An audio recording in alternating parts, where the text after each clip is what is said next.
has to die. Our politicians do not like the hard stuff. We must insist on the path of doing things right, whether popular or unpopular. Money changes hands. That is a fact. If you have political goodwill at the highest top, like in Rwanda, then corruption will be an issue of the past.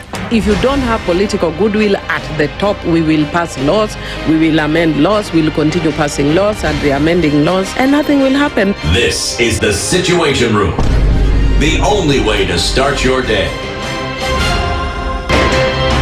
Good morning, and I love your show. Thank you. Having come from a Kikuyu radio background, I migrated to Spice because of the content. I was born in a slum, but somehow I got a break in life. So sometimes when you see the sweating coming out because of the passion and whatever it is, behind the noise, there are people. And we share the same umbilical cord. It shouldn't be like that. I am so disappointed. We used to tell Honorable Raila Amolo Odinga that he's doing politics of conmanship. And even President Uhuru Kenyatta, serikali hii ndio iko na conmanship ya hali ya juu. You cannot promise people that you reduce tax, then you double. In politics, there is the issue of trust. For you to turn around and then stab the same people who gave you that trust, there is no other level of dishonesty. Imabo, utaona dunia tu. The Situation Room, Kenya's biggest conversation. In this country, 6 families and 8,000 Kenyans control 90% of the GDP. We are not a country. We are a plantation.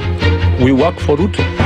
When you're telling the judges court orders are papers or they will not obey court orders, they're sitting and you're seeking orders from them. So how are they supposed to interpret it? Isn't it an oxymoron? When you see a judiciary that seems to be under some control somewhere, you start questioning. We have very powerful governors, but they don't use their offices to serve the people. If you are not shameful to do what you are doing, why should we protect you? I'm human. Everybody's human. So when you're told, kuja tuongee, I mean, you'd be a fool to say, stagi kuongea. Conversations have to be had, you know? People in leadership should only go into leadership if they are ready and willing to change the lot of the people. The Situation Room, Kenya's biggest conversation. Mature, intelligent talk every morning. Spice up yourself. Mornings done right. 94.4 Spice FM, Nairobi. Imagine. How are you? I'm fine, thank you. That Good morning. shade of green is giving.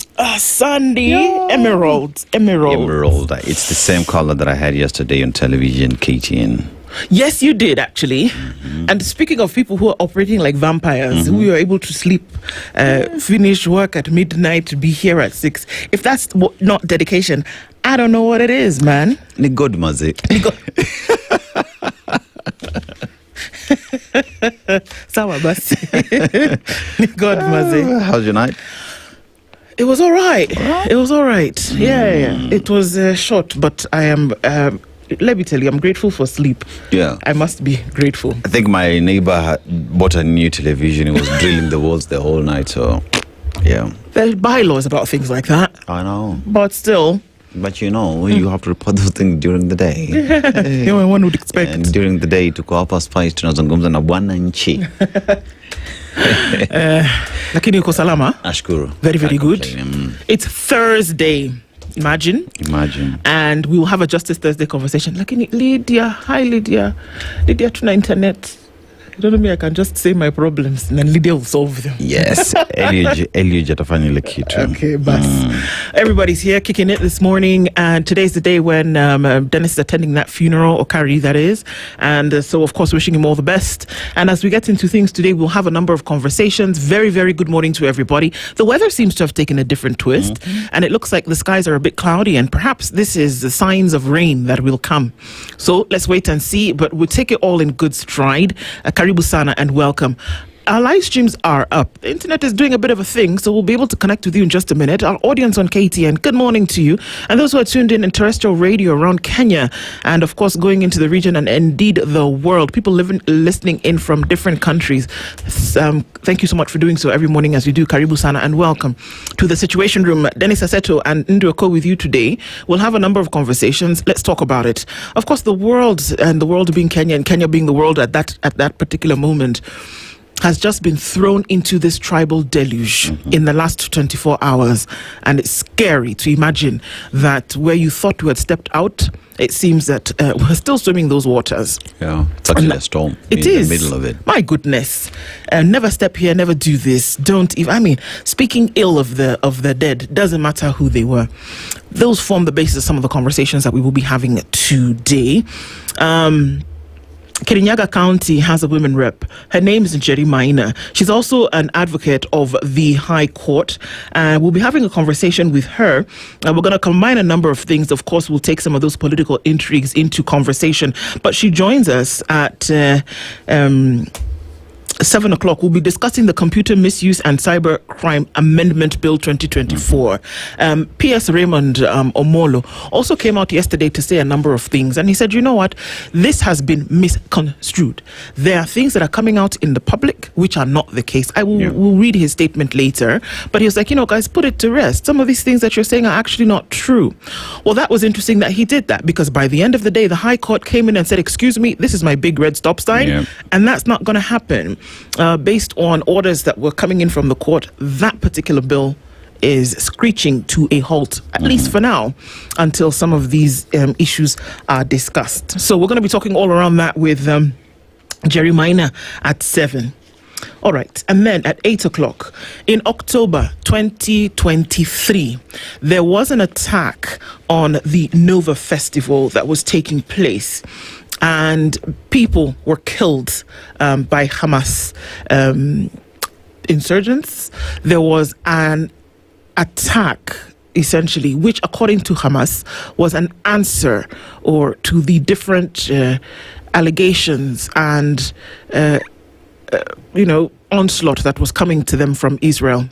And they made this attack, and people were taken into hostage. They literally were hostages for 2 years. Some were killed. Some were, just untold things happened to quite a number of people. That conflict, until Donald Trump came in about a month ago and said, come on, guys, let's have a conversation about this thing now for real. You can talk about what you want to talk about, but how about let's just stop it for now? And so Donald Trump, of course, being given his flowers for being able to get the ceasefire in place. That happened, and we saw the release of hostages. One of those hostages is Maya Parisa. She's a survivor of the attack on the Nova Festival that happened on the 7th of October 2023. She's going to be here with the Deputy Ambassador, Embassy of Israel, Ariel Arviv.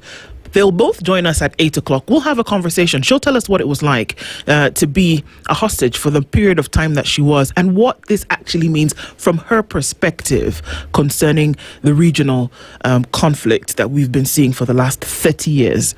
We'll talk with these two ladies at 8 o'clock. And then finally at 9 o'clock, you can walk around with a bank in your pocket. We'll tell you how with Rose Muturi. She will join us as the managing director, Branch Microfinance Bank East Africa. So Rose joins us at 9, and those are the conversations that we have today. So it's what's in store on the Situation Room this morning. Good to have you here, as we always do, and we'll get into some things today. Sawa, Mr. Aseto. Yes. Over to you. Tuko wapi? Cabo Verde. Cabo Verde, a country whose economy is pushed mostly by remittances. A lot of citizens from that country, remember, the population is around 590,000, but majority of them are outside the country. Most are in Portugal, and they send remittances back home to be able to push the country's economy. But the proverb that we get today, you sow wind, you reap storm. You sow wind, you reap storm. How would you interpret that? You sow wind, you reap storm. You sow wind, you reap storm. Or I mean, what you put in is what you get out. Yeah. You know, I just think about it. When you hear the winds blowing, it goes and it goes and it goes, and eventually the rain will come, and you don't know the gravity of it. But the heavier the winds, they say, the heavier the storm will be, and it's going to be quite something. You don't know how long that water will come. So what you put in is what you get out, and also the amount that you put in, or the depth that you put in, is essentially what you're going to get out of it. You know, basically, you reap what you sow. Basically, you put in a lot of hard work, you reap the results. You want to be lackadaisical and mediocre, then that's what you're going to get. Mediocre results. I just look at that in terms of what is happening to the Nyeri governor at the moment. You know, it isn't the first time that he's making these statements. There's a time he made these statements against the Ma community, and he was called out for it. This time around again, he made that statement, and you look at what that has done now and the aftermath of the same. And one would say it has happened before, you repeat it again, but perhaps it's time people said no to it, and that there are repercussions and heads roll because of that. So he had been sowing it, but it's here to catch up. Yep, it is. Yeah, that's the thing, and it's interesting because no matter what you put in, and I think there's a verse that says, "Good, what you put in, good measure, shaken together, rolling over, it will come in that way." So whether it is good or whether it is bad, what you get at the end of the day is what you've actually put in. Yeah. All right, interesting. Let's say good morning to you guys, because I know that you're trickling into the room, and we'll be able to then say a hi to you as you do. Robinson is tuning from Mombasa this morning. Michael Olande is here, the Situation Room team, and says good morning. Good to have you in the room today. Thank you for always joining us as you do. Josh Willie says, good morning. I'm in the room. Karibu Sana, we can see you. Don Sabwa says, now that it is fashionable appearing with cows in Bondo, Ndu ask Okari, but now I'll ask Aseto, when are we taking ours?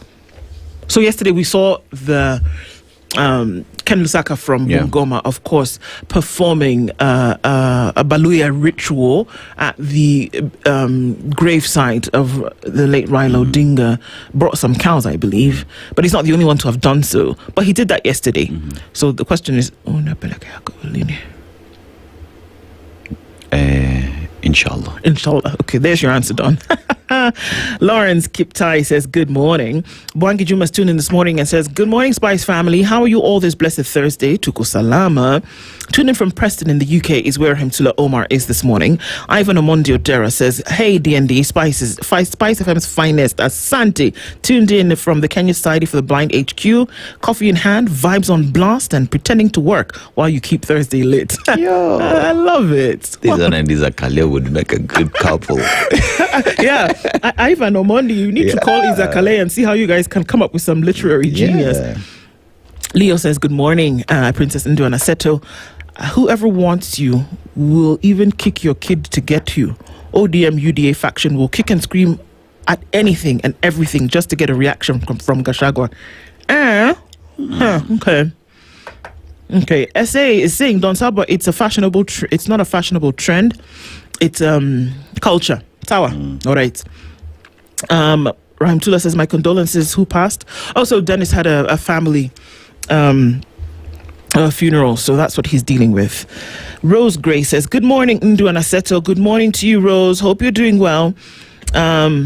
So Leo says, if the Luo, if the Kikuyu and the Luo were real enemies, the Jaramogi Kenyatta movement would not have happened. Our problem is these 2 cent politicians that diarrhea and bark at the behest of their master.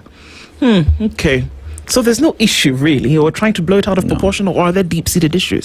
Some of the things that we'll be talking about today. Izakale says, what's going on? I think life would be so much easier if rice had protein in it. I agree 100%. I agree. Let it just come along with the thing. Oh God, Isa. All right. Peter Kiari is tuning from Mombasa this morning. George Okoh says, good morning, everybody. I'm really disappointed with the kind of speeches that bring division and hate. They should stop. Really disappointed watching from Miami, Florida. We see it's really sad. Duke Effects, I will not be able to use the words that you've put there, but I can understand what you're saying. and that people should be disassociated from. Eric Orr says, good morning. Leo, yeah, we see you. Louis Rudasingo says, good morning, everybody. Well, good morning to you. Yes, indeed, you will reap what you sow. Harriet Osimbo, it's sickening to watch political leaders in Kenya pursuing self-interest. I don't know that this has been different in the past, but we're just seeing a resurgence of what has been an attitude for the longest time. Tibbs Muge tuned in this morning, says, good morning. Land grabbers silencing victims again. These bills stink to high heaven. They do. There's something rotten in the land of Denmark. It doesn't look good at all.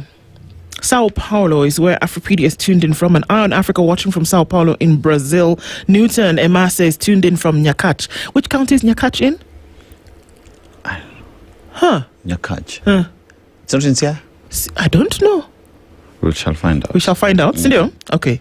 Or you can tell us, Newton. Tuflani, good morning, everybody. He says, let us strive for a better Kenya as always. Indeed, let's do it by our speech, by our words, by our actions. Langat Musemo Kweli says, good morning, our reincarcerated, Ryla-spirited fighters. Nyakach is in Kisumu, I think. Nyakach is in Kisumu County. Yeah. All right. Sarah Kilonzo says, good morning. Kenyan politicians are just another thing. What was that presser for? Anyway, good morning, Kenya. What was it for? What was it for? What did you want to achieve with it? I mean, you can't come to condemn negative tribalism that happened and still spew negative tribalism on a podium. I mean, what are you doing? Sit down. Wow. Yeah, sit down. Go back to your county and work for the people. I mean, we have agencies. You might as well just walk to NCIC and report and let them handle say that this thing happened and let them handle. Because unfortunately, no matter which way you slice it, that the answer that has been given, what it has done is that it has created more friction. Yeah. Now, when we say that there's a part of the country where you will not be able to go to because of what you said, then you wonder, okay, right, look, condemned to the highest terms possible what was said and the manner in which it was said, but then the answer that was given, many are saying, okay, so what does this mean exactly? So there's certain parts of the country that are closed off to other folk. I wonder, and then like, who are you? You know, we just have to ask that question, like, who the hell do you think you are? Fact that you are a politician elected by 100,000 people never ever gives you an opportunity to stop anyone from traveling. Anyone, heck, the president cannot even do that. When in Nani, but they just sit down and rethink of your life, find out who hurt you, and then apologize. You know, we just have to call it for what it is. And unfortunately, we're going to go into a situation where things are going to get all the more stickier just because of this. It's unfortunately, it doesn't look pretty at all. Blessed day, Kenyans. Just hearing from Daughters of Africa saying good morning. And unfortunately, this is just, some of the situations that we wish we didn't have to deal with, but unfortunately we are. Good morning, says Christina A. Good morning. Dr. Venvik is tuning from Tudo in Mombasa. George Okoh says Nyakach is in Kisumu County. Surprised Mr. Aseto didn't figure it out. He figured it out eventually. Tell you what. I've never really spent time in Kisumu County. Oh, yeah? Yeah. I think, George, let's do that thing. Let's come visit Kisumu. Sindio, we eat Uhanya Beach. Dunga Beach. Dunga Beach, those things. Okay, George, so you make it happen. Let's do that. We'll make it happen and let's country better. Let's take it on the road. Let's take a situation room on the road. And see these places? Yeah. Daughters of Africa here. Wenzel Dashington says, Nikondani, good morning to you. Duke FX agrees with you. Says, yes, definitely. Some of the things that we're looking at, unfortunately, cannot be the case. All right, folks, keep trickling in. Did I miss anybody? I hope not. It was not intentional. Thank you all for joining us in the morning as you do. Oh, Santa Masanga says, good morning, Spice team. And Lamek Otone says, ruthless focus on the economy, no distractions on narratives cooked in smoke-filled rooms. There's a lot to focus on. There's a lot of work to be done, and these distractions seem to then be able to stop that work that ought to be done. It's quite unfortunate that we have to be doing that at this time. But like I said, unfortunately, it is fodder for politics, and it probably didn't die yesterday. We saw that the governor did step aside step down from his position as the DG of the Council of Governors. And then we see also Fatma Chani of Kwale County now has been not nominated, but has been placed in that role.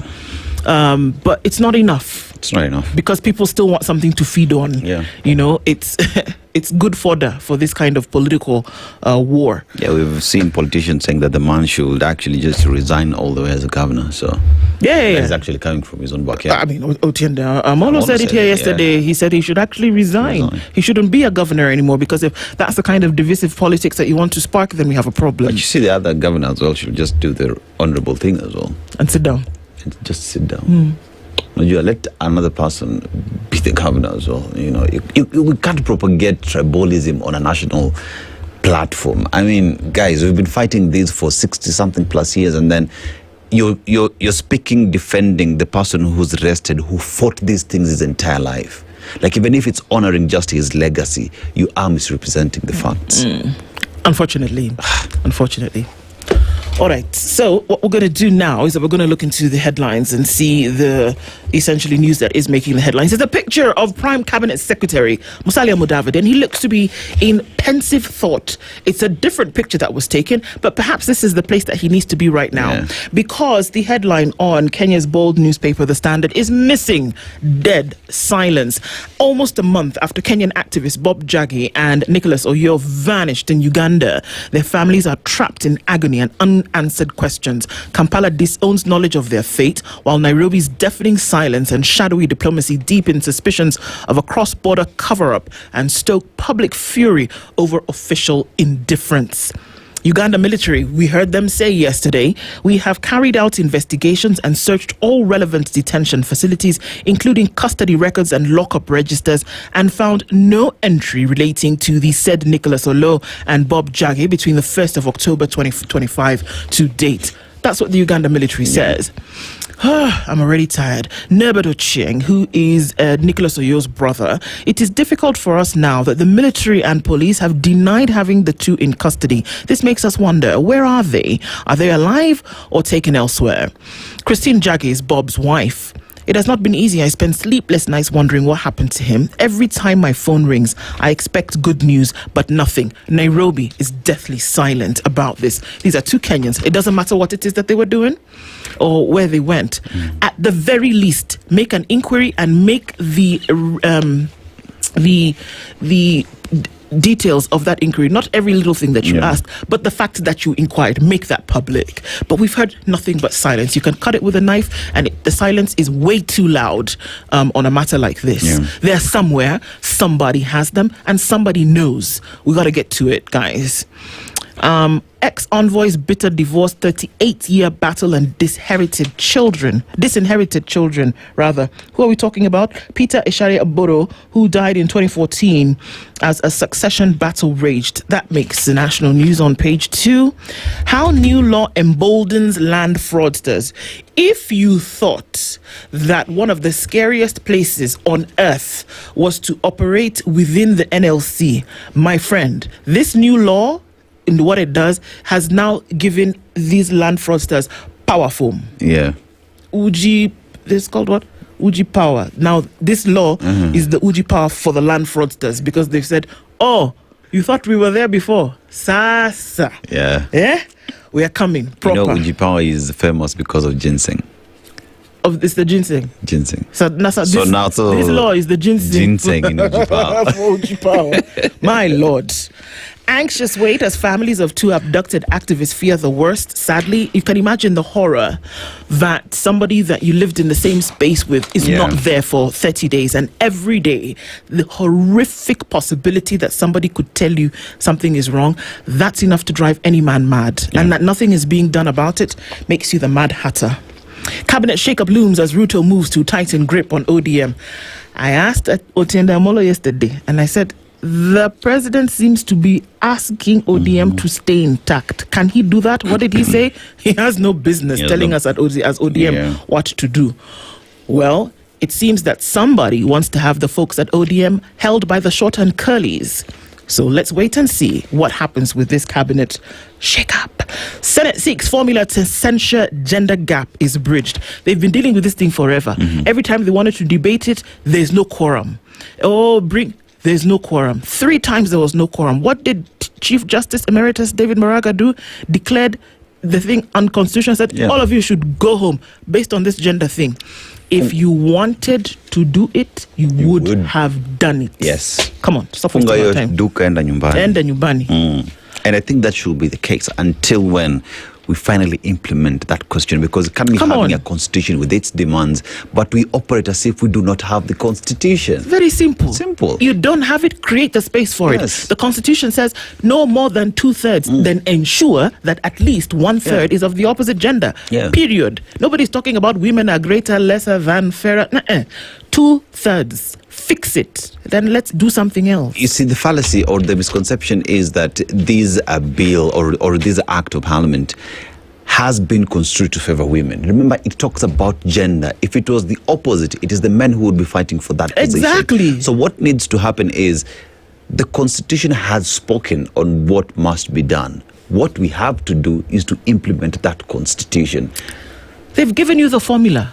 You know, it's like when you're doing a math exam, the formula is there. All you have to do now is input the correct numbers and get the answer. Sasa, you don't even have to figure out which formula to use for this question. They've already told you what to do. All you need to do is ensure 1, 2, 3. And then political parties, make sure that when you're giving nomination certificates for people to do things, ensure that that 2/3 threshold has been met. So that now when people are getting in, because guess what? It's political parties that influence MCA, member of parliament, senator, women rep, governor. So when you're ensuring that these people get to the front of where they're pitting against each other, just ensure that your things are full. And then we stop dealing with this story. And you give us long stories year in, year out about how, the gender gap. Stop it. Just do your job. Just do your job. Just remember, this constitution was passed by the people of Kenya. Whether it's easy or not to implement that thing, the people of Kenya said they wanted it. Your role is to make sure that we achieve that. Natusumbua hapa. Hizi vitu zingine ni story. Natusumbua. Ni story wanasemanga za jaba. Na hatutaki. Please, over to you, sir. So let's go to the Daily Nation, eh? So, there's a canon, but this time, it is loose. Okay. Well done. Good job. If I were closer to you, I would shake your hand, but please. Please shake it. Costly guff. Now, Nyeri Governor Mutahi Kahiga has ignited national outrage with utterances viewed as celebrating the death of former Prime Minister Raila Odinga, with the ensuing public backlash forcing him to quit his post in the Governor's Council. But demands for tougher sanctions intensified even as the incident triggered a political showdown. Political angoa. Showdown. Let's see how that will proceed in the coming days, because this showdown will go cross-border. Cross-border counties, not just in Nyeri. Hatuwezi kubali maneno iendelee. Revealed how senior school admissions will be done. The Education Ministry has introduced a digital school allocation system to ensure fairness in the first ever placement of grade 9 learners to senior schools. Slots in Cluster 1 schools, the current national schools, will be shared nationwide, with at least one learner from each of the 47 counties securing admission to the top schools based on their performance. I thought we had removed this thing of ranking schools. Okay. The more things change, the more they remain the same. See, we are going to, the word they use is a very sexy word, declassify. Decategorize. That's the one. We're going to decategorize schools, because by the time now that pupils have selected pathways, that means essentially you're decategorizing schools. So the category that we used to put you is now is not national, sub-county, provincial, all of those things, ex-county, extra county on top of the county. No. Now it is on the pathway. When that will happen, if it is before Jesus comes, ndio hatujui sasa. But you know what they've replaced national schools with? Cluster 1 schools. Ndio hizo sasa. That's the word I was looking for. Let's go to agriculture. PS, KTDA bosses clash over bonuses. Agriculture Principal Secretary Paul Rono says directors mismanaging the Kenya Tea Development Agency will be shown the door because the government wants farmers' pay improved. It is a conversation every other time, especially when it comes to bonuses being paid to tea farmers in the country. One asks the question, why not just address it once and for all? Why always push it? You want to address it once and for all when they can do it twice and never? And you see, that's why you never move. You see, when soldiers are mark timing, you know what mark timing means? You're just stepping on the same spot. Yes. But once you start marching forward, then you're moving. There's a difference. Okay. I didn't know. Then there's another issue on what is education. Varsity crisis deepens as lecturers reject 3 billion shillings salary offer. The strike by lecturers that has entered the 6th week will persist after negotiations between the dons and university managers collapsed. Why? We shall look deeper into that. And mourners continue flocking to Bondo.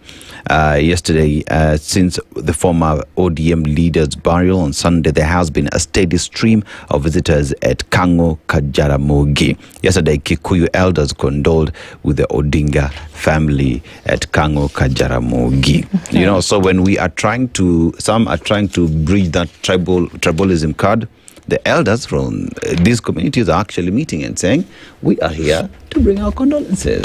Okay. You know, looks like it's going to be there for a while. It's going to be there for a while. Yeah. You know, but then again, let's keep doing it. I mean, he's a man who served the country and served the country well. Indeed. And Kindiki warns against reckless speech, and he says, let Raila rest in peace. He made peace with everyone before his death, and it is wrong to celebrate anyone's passing. Yeah. And concert and statue in honor of Raila. Committee say eyes Uhuru Park Festival landmark projects in memory of the former premier. Sema sherehe inakuja Nairobi in honor of mzee. Okay. You know, it's like 24 hours or was it all night something? Yeah, okay. Yeah. 24-hour concert. It's going to be there for mzee, and I know that one will be packed. Yeah, that one will be packed. And legal challenges, court holds sections of Cyber Crimes Act. Just what are some of the questions that politician come musician Kigame says the law has failed to specify, and what constitutes false, misleading or fictitious data? It is the question that asked the court, and the court said, hold up, government, implementation of this thing. Tulia kwanza, lazima tuangalie where the problem is at. Yes. Yeah. So, Angalia Star. Let me look into the Star. On the front page, of course, it's looking into county chief stripped of council of governors position. Was he stripped or did he step down? Okay, semantics, guys. Kahiga's loose tongue on Raila sparks outrage. I wonder, do you know that these people, they say worse every day. Every day. They spew a lot of putrid nonsense a lot of the time. And it's just that this one grabbed attention because we've just buried Baba, all right? And then now you open your mouth and start talking like this, and everybody's attention is still there. And unfortunately for you, everybody heard what you said. Whether you said it in Kikuyu or you said it in Mandarin, everybody heard what you said. And we've not even, Baba's not even cold. And here we are, you're saying these things. But you know what? They say this kind of nonsense every time they're in front of a microphone. Yeah. People say it all the time. It's not excusable. It is not justifiable. But this is what just took so much more attention because he said it in the way he did about Baba. And he said some horrible things. Yeah. We're not going to let him down from that. He said some horrible things. Yeah. And stepping down is not going to take away the sting of what he said. But that it will plunge people back into a pool where we thought that people had already been taken out of and were drying off. My goodness. What the leader said about his loose tongue, Abdul Somad Nasir said, at a time of collective grief, leaders must rise to the occasion, not drag the nation backwards. We urge all responsible voices across the political divide to reject the language of hatred and embrace the path of dignity, healing, and nationhood. Gladys Wanga, ODM National Chairperson, it is disturbing that a beneficiary of Raila's struggle would choose to dishonor him this way. The late Raila believed in a Kenya for all, a united, equal nation beyond tribe or region. Oscar Sudi, Kapseret Member of Parliament. Governor Mutahi Kahiga, I've said this before and I'll say it again. Why are you pushing one community against the wall when the country is yet to come to terms with the death of Baba Raila? Irresponsible and reckless statements from a leader. And Waiguru, the Kirinyaga governor. The remarks made by Nyeri Governor Kahiga are not just unfortunate. They are callous and irresponsible. They do not reflect the views of the leadership or the people of Mount Kenya.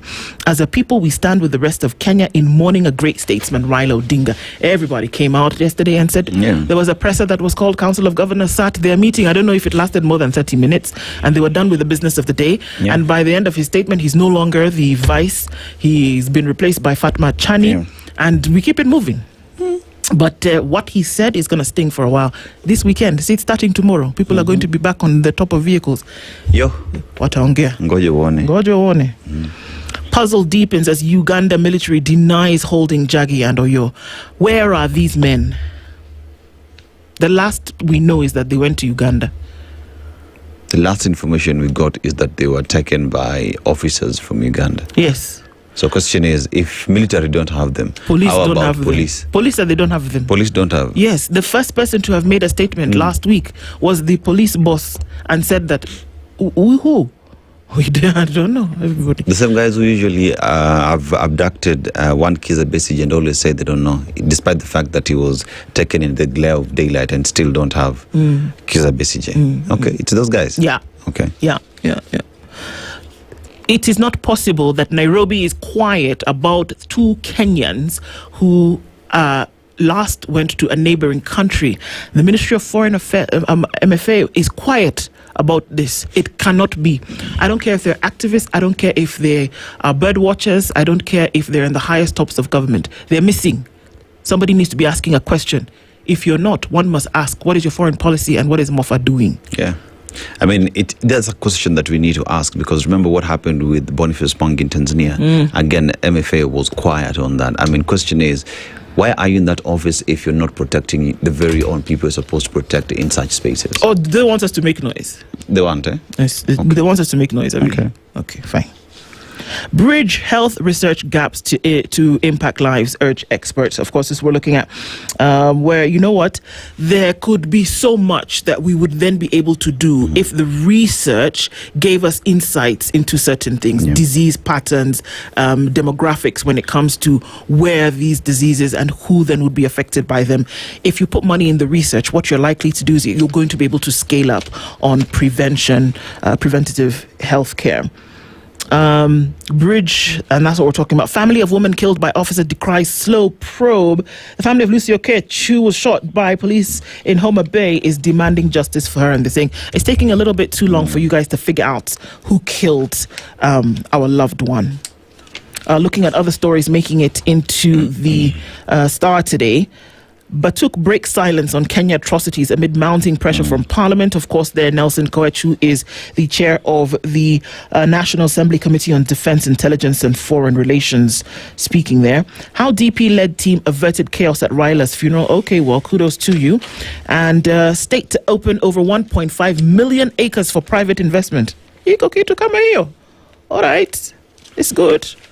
Let's look into some details, some stories in detail, shall we? And I want to insist on this Bob Njagi and Nicholas Oyo story. Let's give some details into that, shall we? Bob Njagi was abducted barely days after celebrating his child's first birthday. A moment of pure joy that his wife says he's been replaced by tears and heartache. So she now clings to photographs and fading memories, uncertain if she will ever see him again. That's the reality. And in the face of this suffering, as both Njagi and Oyo's families grope in the dark, Kenya's Foreign and Diaspora Affairs Ministry has met their pleas with nothing but deafening silence and with no visible effort to secure the release or even demand answers from Entebbe. Government officials only spoke publicly once at the height of public pressure, but have gone silent. Efforts by the Standard to reach Prime Cabinet Secretary and CS for Foreign Affairs and Diaspora Affairs, Musalia Mudavadi, for answers hit a snag, as his communication team did not pick our calls. The mandate to make a diplomatic intervention for the release of the duo lies squarely in his office, and he has seemingly chose to look away. Okay. It is squarely in his office. It is him. It is under his docket. In Kenya, the Ministry of Foreign Affairs and Diaspora Affairs bears the constitutional and diplomatic responsibility of protecting the rights and welfare of Kenyans abroad. This includes providing consular assistance to citizens in distress, such as those arrested, detained, or abducted in foreign countries. So it's not as though, don't ask me, it's not my docket, right? It is right in your docket, sir. In the case of activists Bob Njagi and Nikoyo, this duty squarely rests on the shoulders of Prime Cabinet Secretary and Cabinet Secretary for Foreign and Diaspora Affairs Musalia Mudavadi. Any failure or silence from his office represents a constitutional abdication of duty to protect Kenyan lives beyond its borders. The anxiety deepened yesterday after Ugandan authorities failed to present the duo in court as earlier directed by the High Court of Uganda, which had issued an order compelling the state to produce them dead or alive. Now get this quandary. High Court in Uganda says, okay, we have heard the noise back and forth. Present these people in court, dead or alive, bring them here. That didn't happen.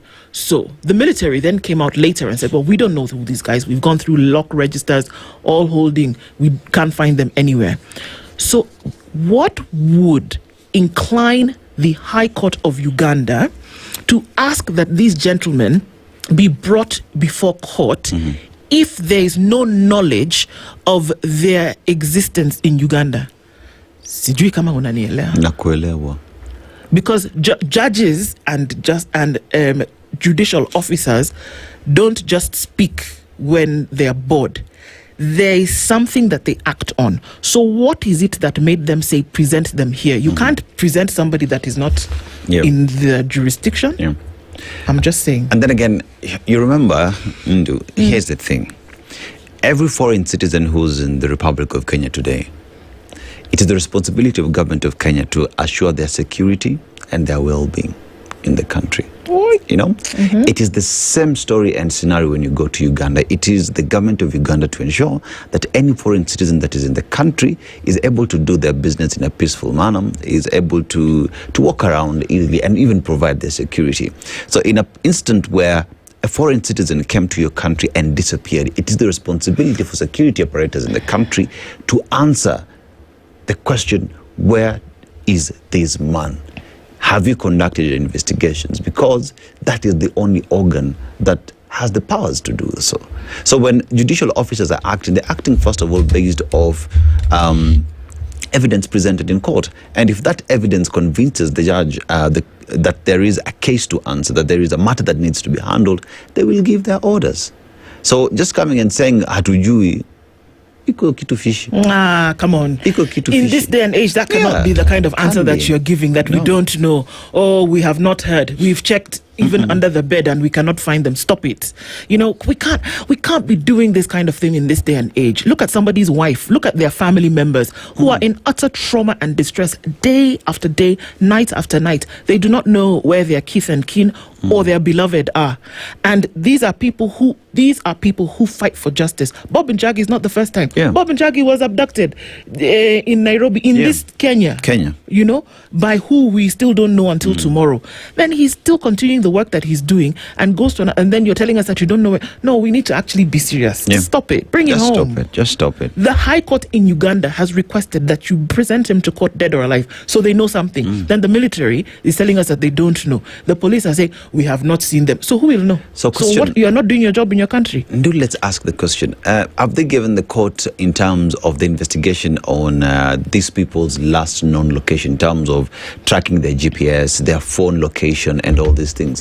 Because if you present that in court, itakufunga mikono, because these people were within the jurisdiction that is Uganda. So provide them in court. They did not disappear in Kenya. But remember, we're talking about a military that managed to come to Kenya and abduct Kizza Besigye in the day of light. The same people are telling you they cannot find someone who's in their country. That's what I'm telling you. We need to stop this. Just all these games we are playing. Just stop it. Let's stop these games. Yeah. Bring somebody's son back home, I beg.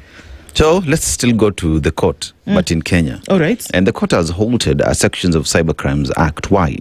The High Court has suspended the implementation of 2 sections of the Computer Misuse and Cybercrimes Amendment Act of 2025, which 2 petitioners argue are vague and therefore prone to abuse.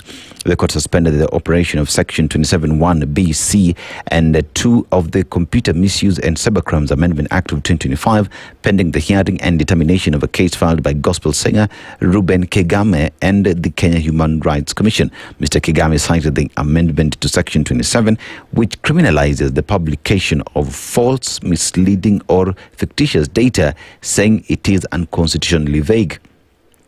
Pending the hearing and determination of this application, conservatory order is hereby issued, suspending the enforcement and the implementation and operation of the said sections. The court said the court directed parties to file the responses and submissions within 7 days. The case will be mentioned on November 5th for directions. Now, the singer and teacher said the section fails to provide clear, objective criteria for what constitutes such data, leaving it open for arbitrary and abusive enforcement that will severely hurt freedom of expression. Let me ask you the question. Ask me. All the things, what is false? What is misleading? Or what is fictitious data? when you post something. Remember, even the Constitution itself, when you're given for you to interpret it, people will interpret it different. Exactly. And with that does not mean your interpretation is wrong. It's based on your understanding of the law. What are those things that fly from the sky that people say they are from Mars? What are those things called? Oh, UFOs. UFOs. Now, if I, Ndu, have said that I have seen this unidentified flying object in the sky, how are you to say that I am making it up, that it is fictitious? How will you know that what I've said is a lie? I could have actually seen it's an object in the sky, it is flying, and it is unidentified. I have seen it.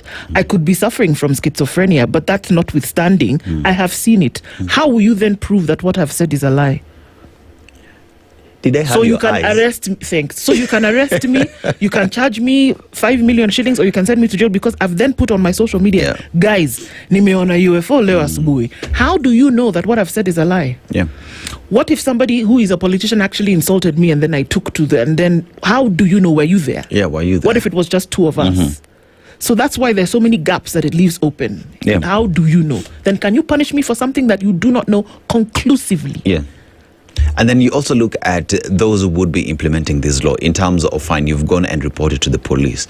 How would the police determine that what you've posted is all these things they've stated here? Are we looking at a situation where people will take advantage of that law and just put you in jail, destroy your life because there is a law that finally makes it easier for people to just drag you to court? What happens with this is that you open the door for then misuse of the law. Yes. That anybody can then now come and say, well, you did 1, 2, 3, and the law allows us to then be able to take you in. What has happened here is that you've not tightened the screws. So anybody can come in and do whatever they want. Yeah. And you want a situation whereby the law, even though it is a crossbreed of a donkey and a horse, sometimes you cannot... you have to tighten the screws. You cannot leave loopholes to then allow anybody to then come in and use it as an avenue for abuse. Unfortunately, that's what this does. Tighten the screws, make it better, and then maybe it'll make more sense to people. And you know, it also brings the question in terms of, we've had these laws before, but why now, after you read it together with the demonstration that majorly was organized on social media? Is it a way of making sure that Kenyans do not speak on these spaces? Yes. Because you've seen what power of community, what power of these digital opportunities that Kenyans have can do to a country in terms of just starting with a single tweet. Unfortunately, that's what it looks like. That you introduce something like this to then be able to gag the voice of a public collective space. And unfortunately, even if there is a counter narrative to that, which unfortunately has not been explained, that is what people perceive it to be. You don't want us to be able to speak on these spaces where we're otherwise free, and you're then curtailing the freedom of expression. That's what it looks like. That's what it looks like. Yep. But MPs who passed this bill, are now saying, hey, we are split. Of course they are split. On the bill that Ruto sent it to. And MPs are divided on the 8 bills that President William Ruto signed into law last week. While some defended the president, others opposed him, calling his actions gross violation of the constitution. MPs aligned with the government, Bernard Kithure of Nandi Hills, Mark Nyamita of Uriri, that's my MP, and Joses Lelmengit of Emgwen defended President Ruto against what they termed deliberate disinformation and misinformation regarding the bills he approved. Now, they argued that the action was necessary to comply with Article 115 of the Constitution, which requires bills to be passed within 14 days. Now, speaking to press yesterday at Parliament, Kithure said that even if the president had failed to sign the bills, they would have automatically become law according to the Constitution. There are other MPs as well who said, let's go to Thangwa, who dismissed the new laws, arguing that Dr. Ruto violated Article 110 of the Constitution by approving the 8 bills, 7 of which did not pass through the Senate. Interesting. Of course, let's see, because as a result of what this High Court has put the slam the brakes on in terms of this bill, and this is why government cannot operate in secrecy. You must say, this is what it says, so that from the get-go, people know what it is that is being dealt, because then you have things like this. People are going to petition the court, and then you get it stopped. Maybe there could have been something good in there that you could use, but then you want to be secret about it, so people say, oh, you want to be secret about it? Stop it altogether. And that's what we're going to have to deal with. And that is what public participation does. It gives you an opportunity to have all these bills passed in an easy way. But then again, you're complaining, yet you ought to have been in that house to make sure that such do not pass. Shut up. Sit down. It's 7 o'clock and Dennis wants you to sit down. Good morning. Spice up your life. The latest news from around the world. 94.4 Spice FM.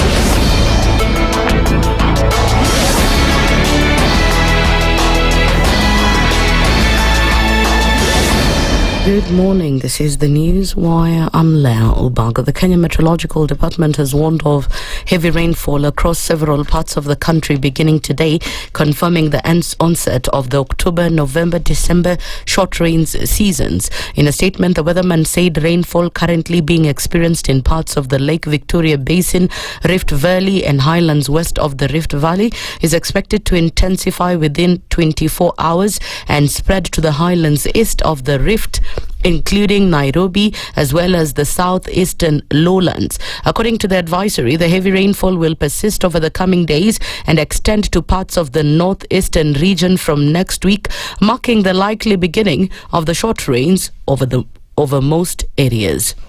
The Public Investments Committee has raised concerns over exorbitant legal fees incurred by the defunct NHIF in the 2020-2021 financial year. The Emmanuel Wagwe-led committee questioned how 3 law firms were paid 77 million shillings to recover a 13 million shillings debt. Social Health Authority Chief Executive Officer Dr. Mercy Mwangangi, who was put on the spot to explain the expenditure, promised to furnish the committee with a full report in 3 weeks. Why is it that time when the audit was going on, they were not there? We have been working very studiously on developing these responses, and we'll be able to go and check why responses were not done at that time. We would have to go back, source and try and track any communication given by the auditor office and any response by the NHIF team present at that time. I'd have to go back and check and come back to you. Even as she tried to exonerate her team from the questionable expenditure, members of parliament demanded that she take responsibility and provide answers. Mwangwe said they want to know whether she responded to all the audit processes, as the committee was reliably informed that she didn't even respond to management letters that were sent to her. CEO says that there is there's an attachment. That attached is a copy of the advocate's remuneration order. And she was trying to actually, explain this was proper. And explained according to what she has attached. Now, the Director of Finance is saying from the face value, it was not proper.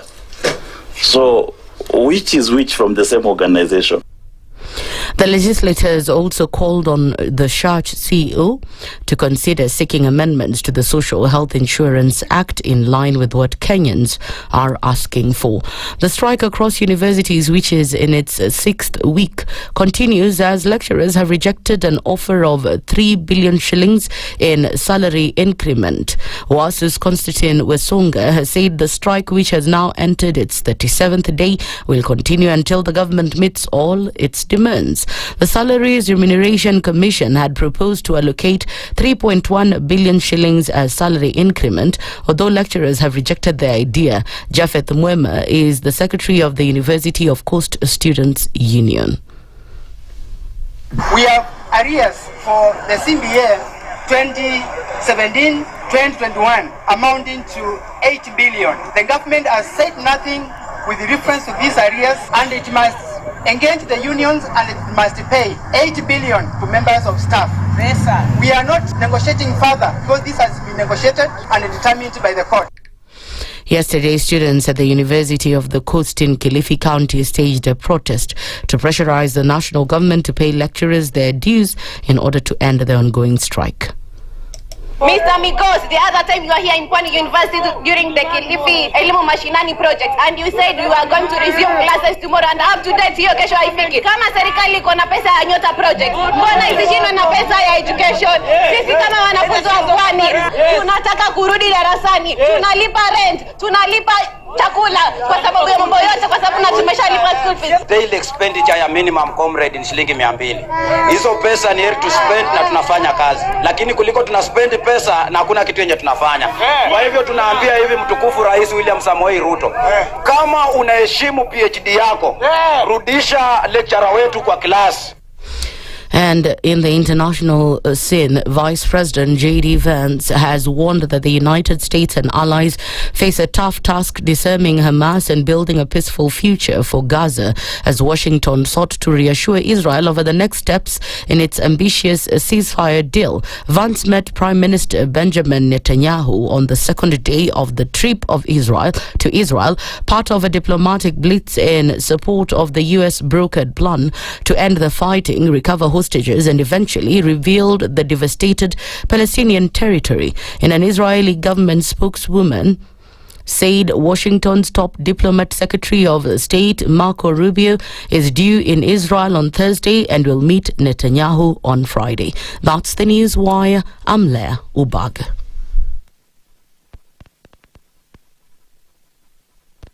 Following takes place from 6 a.m. to 10 a.m. every weekday on SpiceFM. You have land, Dennis. Okay, your own land. You use your own money to build it, and then you sell it to yourself. But we don't want foreign troops on Kenyan soil. But surely it goes a little bit deeper.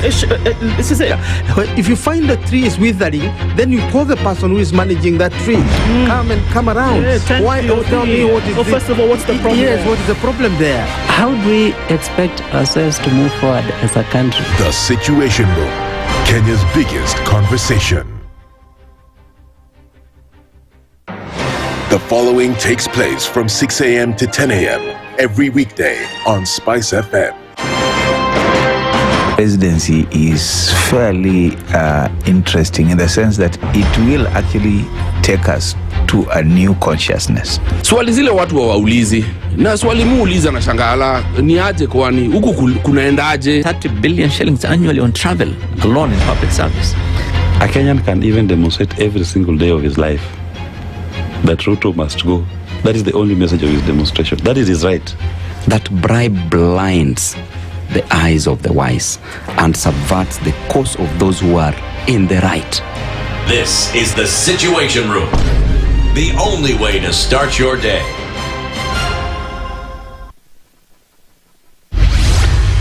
Mature, intelligent talk every morning. Spice up yourself. Mornings done right. 94.4 Spice FM, Nairobi. Good morning and welcome. This is the second hour of Kenya's biggest conversation at 7 minutes after 7 o'clock. The Situation Room on this Thursday, the 23rd of October. And continuing our conversations this morning, as we must. There are many things happening in the country at the moment, in the region, the world, of course. And we make sure that we have a little bit of a touch and feel out of all of that as we get into conversations this morning. There's a women rep for Kirinyaga County. Her name is Maina, and she is back. And she's here with us this morning. Mweshimiwa, good morning. Good morning to you too. How are you doing? Good. How are you? Very well, thank you. Karibu sana. We're going to be looking into a number of things. They, of course, have a political sway and a tint. We'll look into the Cyber Crimes Act and, of course, the Bill 2024, essentially that amends that act in a little bit. And, of course, what it could portend. Of course, we saw the courts pronounce themselves yesterday and say, you know what, put a hold on all of that. But let's look at what's making up all of the hullabaloo. And, of course, hear from you on other matters whereby you've been very vocal about in the past and then coming into the present and the future. So we'll do that a little bit. But Dennis wants to welcome you in the Situation Room way. We'll hear from him. Yeah, so today we are in Cabo Verde, also known as Cape Verde, and it's the capital city prior located in Santiago Island. So the country has a population of around 560,000 people. And you talk about its economy, and the economy is powered mostly by remittances that are sent back by the citizens of the country, majority who are in Portugal. But the proverb that we get from them today You sow wind, you reap storm. You sow wind, you reap storm. How would you interpret that? Interesting. That you sow wind, but you reap storm. Maybe when you sow something that is empty, you will get a very negative outcome out of it. Yeah. Emptiness, negativity. You get emptiness Same out of WhatsApp it. group, yeah. All right. So let's look into a number of things, shall we? We saw some bills passed last week. They were assented to by the president, but that was just the last leg of it. By him signing them into law, that means that there was public participation. That means that there was a first, second, and third reading in Parliament. That means that the representatives of the people of Kenya actually had a conversation, and the majority said, this is okay, we can go ahead with it. But then we've also heard you in certain spaces explaining to us what this particular one on the Cybercrimes Act, Amendment Bill 2024, then essentially is about. And you spoke about that, but we just wanted to get from your understanding as a politician and as well as an advocate of the High Court, what exactly this bill means. So maybe just give us some information about that in the beginning so that we can see how we're having a conversation around that. What does this bill portend, essentially, and what was being put together?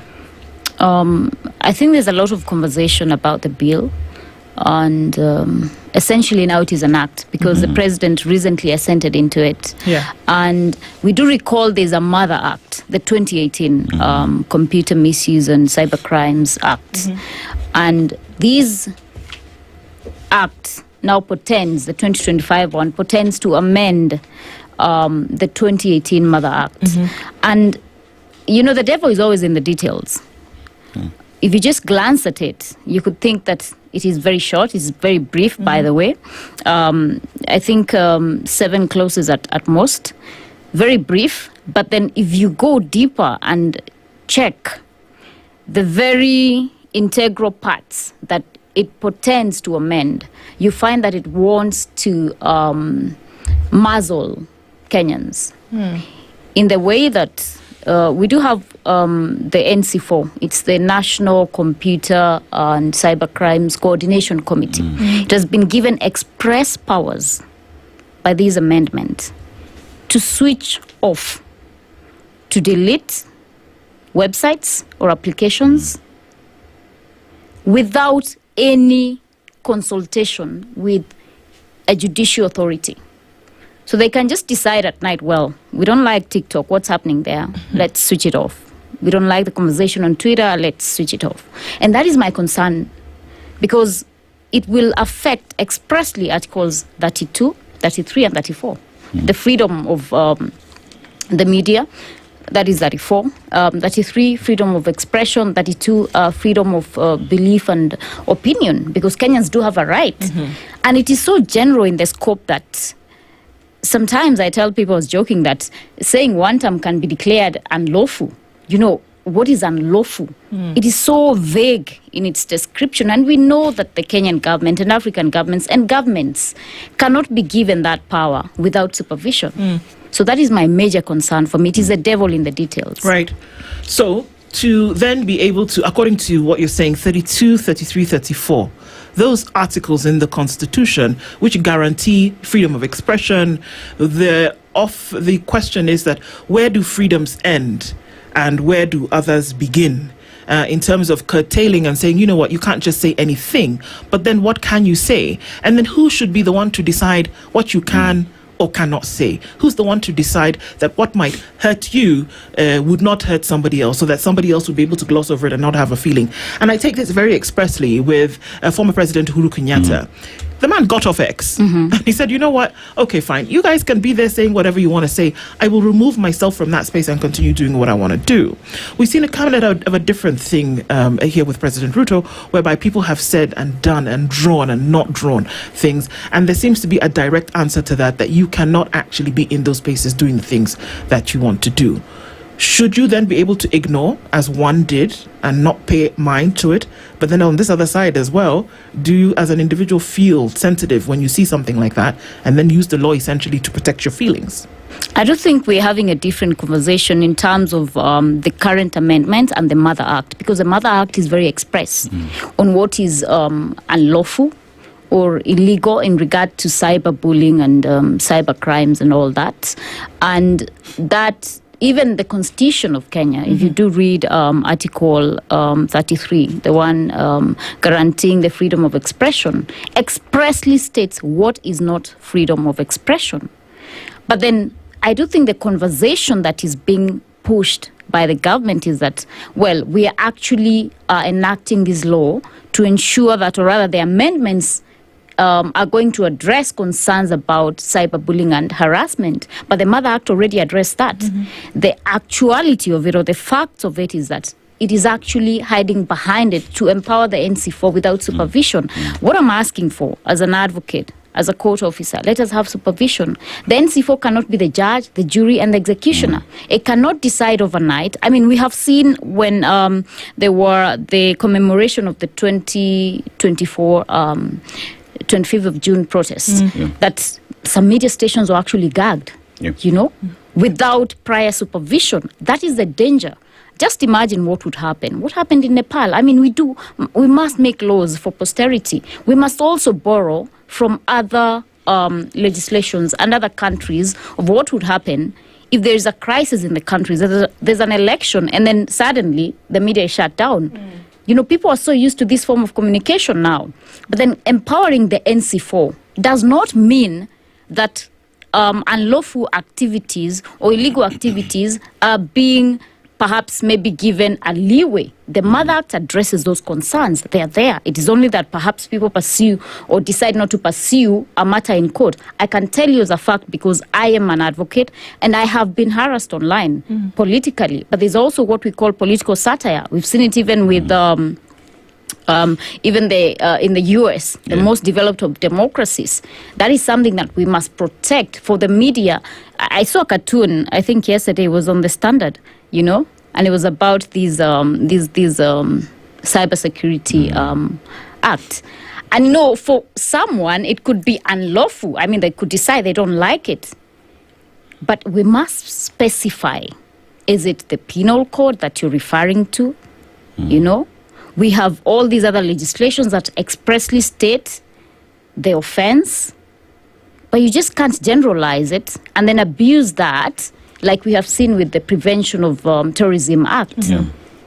And governments are prone to exercising power, extra-constitutional. They cannot save or help themselves from that. So why do we want to give them the express power? The NC4 seats is a committee that where the PS Interior seats, the PS Information and IT, the Attorney General, the NIS, the head of NIS, the head of DPP. And you see, it is a very serious committee. It is actually the organ that sort of runs government, you know, a shadow government sort of. So they can decide overnight that they will switch off all social media platforms, and then what? And why don't you put a situation where there's supervision by the court? Then if it is actually proven prima facie that, well, yes, this is actually unlawful or illegal according to the legislation and the laws of Kenya or the penal code, then we can allow. Why is there no checks and balances? You know? You know, when you talk about the Cyber Crimes Act, there is the matter that was taken to court, and this is what Kigame says. The Act imposes a mandatory requirement for social media users to verify their accounts using legal names, which constitutes a severe and unjustifiable infringement on the rights of privacy. That is Article 31, and anonymous speech, a facet of freedom of expression, which is Article 33. And I'll give you an example of whistleblowers in the country. Someone who's gone to X and there is something that they have uncovered and they're posting it rightfully so that Kenyans know what is happening. But here is a question where the act that we have right now first demands that you identify yourself who you are so that whatever post there can directly be linked to you. And you look at what it is I do, my security, and my right to express myself, and equally decide to stay away from people knowing who I am, which has been guaranteed by the Constitution. Why does there seem to be an underhand in terms of checking who you are, tunakujua, and if you don't play by the book, we will do what it is we want? Is that the case? Is this to silent Kenyans so that they do not speak? Because I would read these together with the Finance Bill 2024 when Kenyans rallied themselves on the social media. You talk about Njeri, who put up a website for public participation, and she was picked up. Seems this law comes to make sure work of Kenyans online, the Njeris of this world, do not speak. I think it seeks to make it easier, also to maybe infringe on anonymity and the right to privacy. And also perhaps even in a way to circumvent ethical hacking, what we call ethical hacking, like what Julian Assange is doing with WikiLeaks. And these will actually now even impact directly on the media.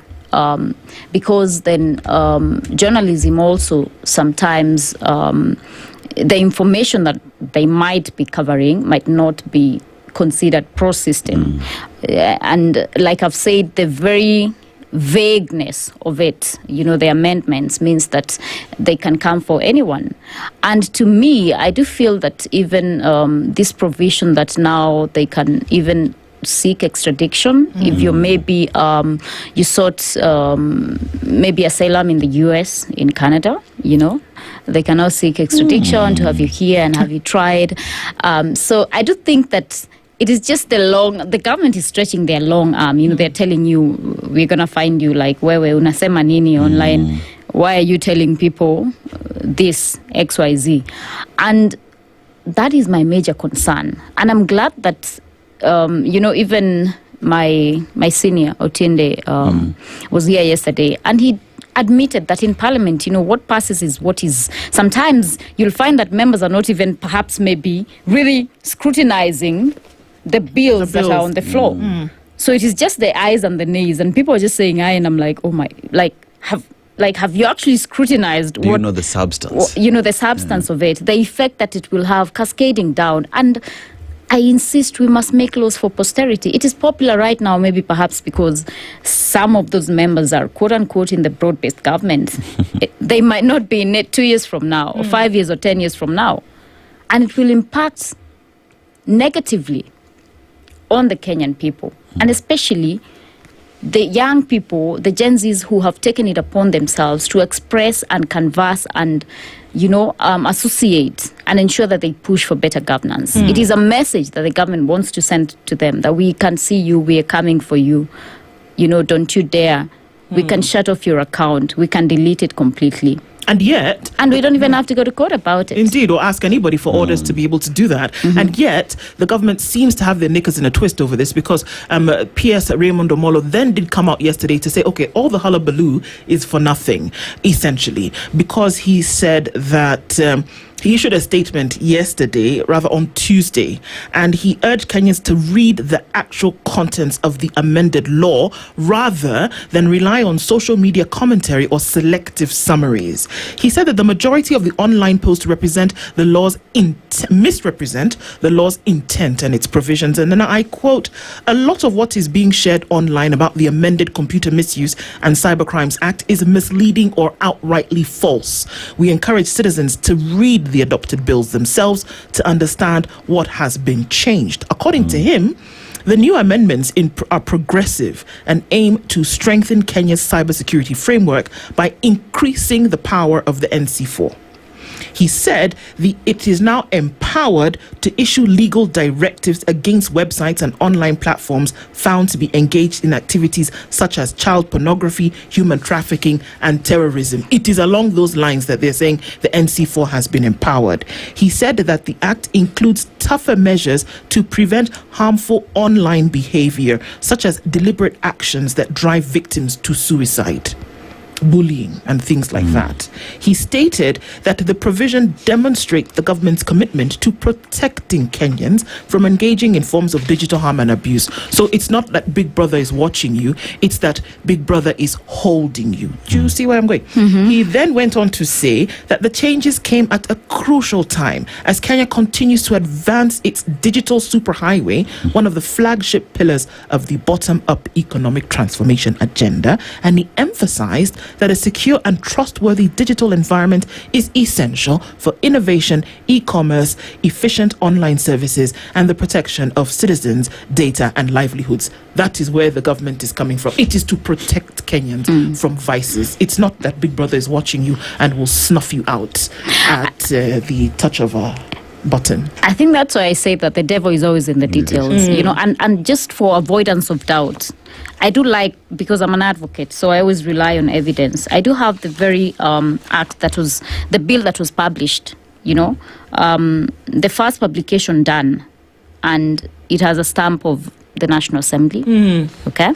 And I will read out to you and to the listeners, just allow me to, section clause 3, which sought to amend clause 6 in regard to NC4, right? So Section 6 of the Principal Act is amended in subsection 1 by inserting the following new paragraphs immediately after paragraph J.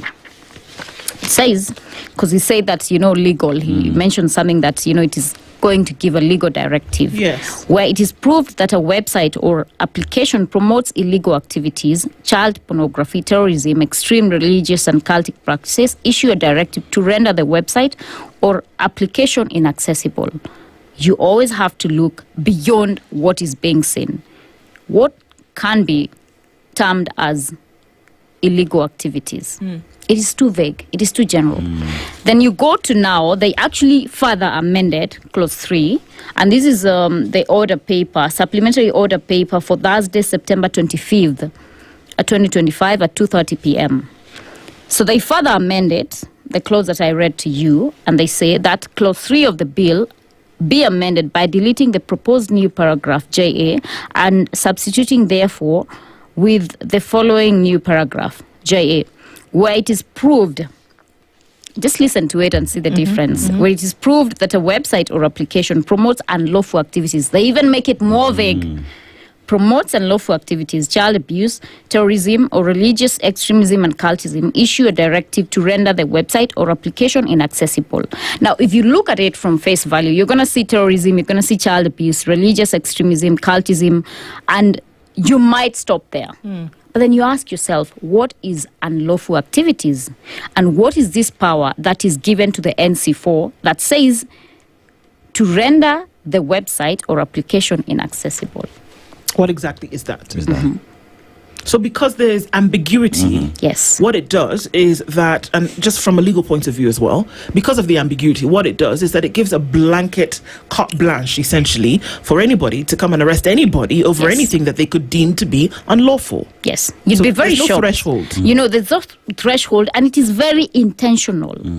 You know, drafters, and because I trained for 7 years for this, drafters are very intentional with the words. When they want to be specific, they're very specific, to the letter, to a comma, you know?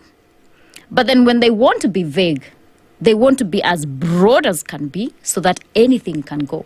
I'll give you an example. We are representing over 75 Gen Zs at Kahawa Law Courts.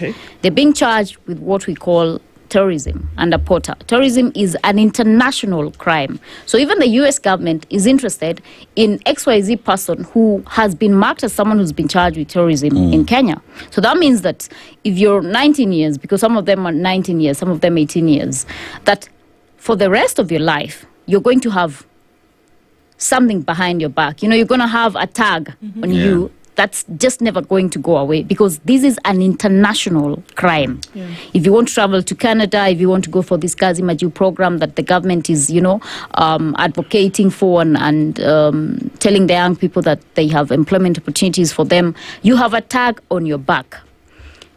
In one of the charge sheets, because this is a fact so I can disclose it, what is described as the contents of the charge is that a police officer was hit by a stone on one of the fingers.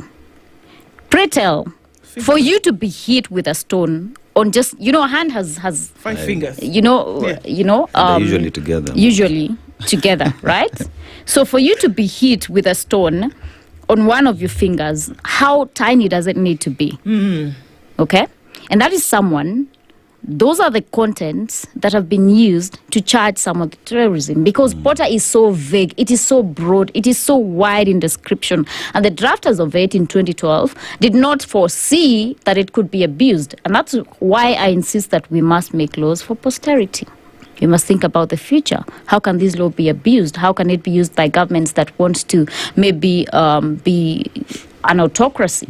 Would you then refuse what P.S. Omolo says here? Certainly. And when you see the government talking,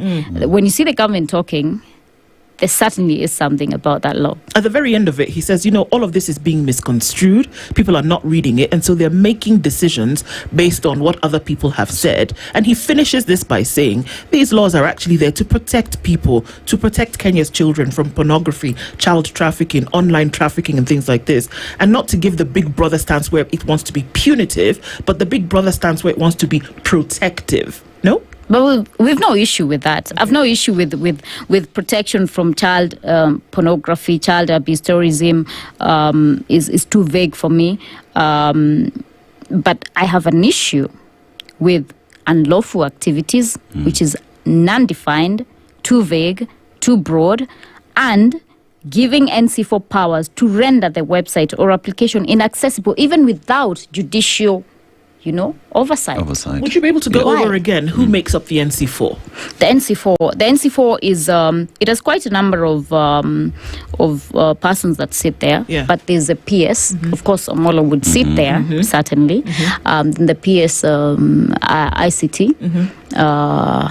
Then the AG would sit there. NIS would sit there. The DPP would sit there. Okay. I think there are 2 other people I can't remember, but it's a very high level. It is a high level shadow government.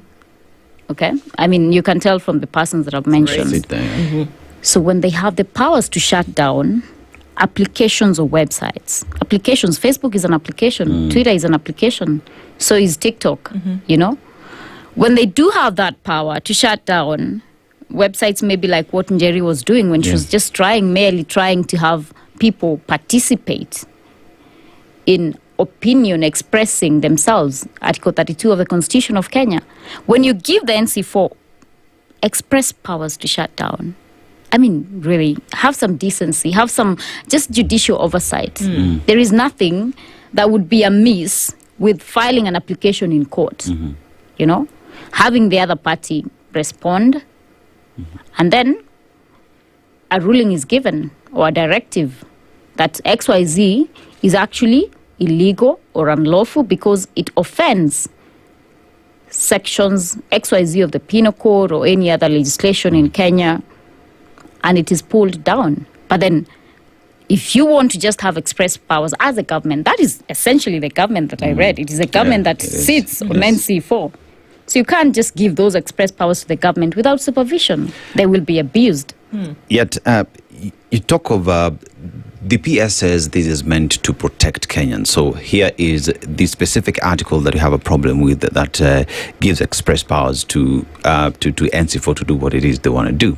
But then again, there is how it is lumped up together with things that we can now read terrorism, pornography, and they're lumped up together to create a notion, correct me if I'm wrong, to create a notion that this other part is silent, but what Kenyans can see is the pornography because it has been expressly put up. Is it attacked to confuse Kenyans or to hide the details that Kenyans should be focusing on? I did see some members of the House, House leadership, actually say that persons who are rejecting these acts want to promote pornography, want to protect child abusers, want to protect the shakaholas, perpetuators, and all that. And I keep insisting the devil is always in the details, you know.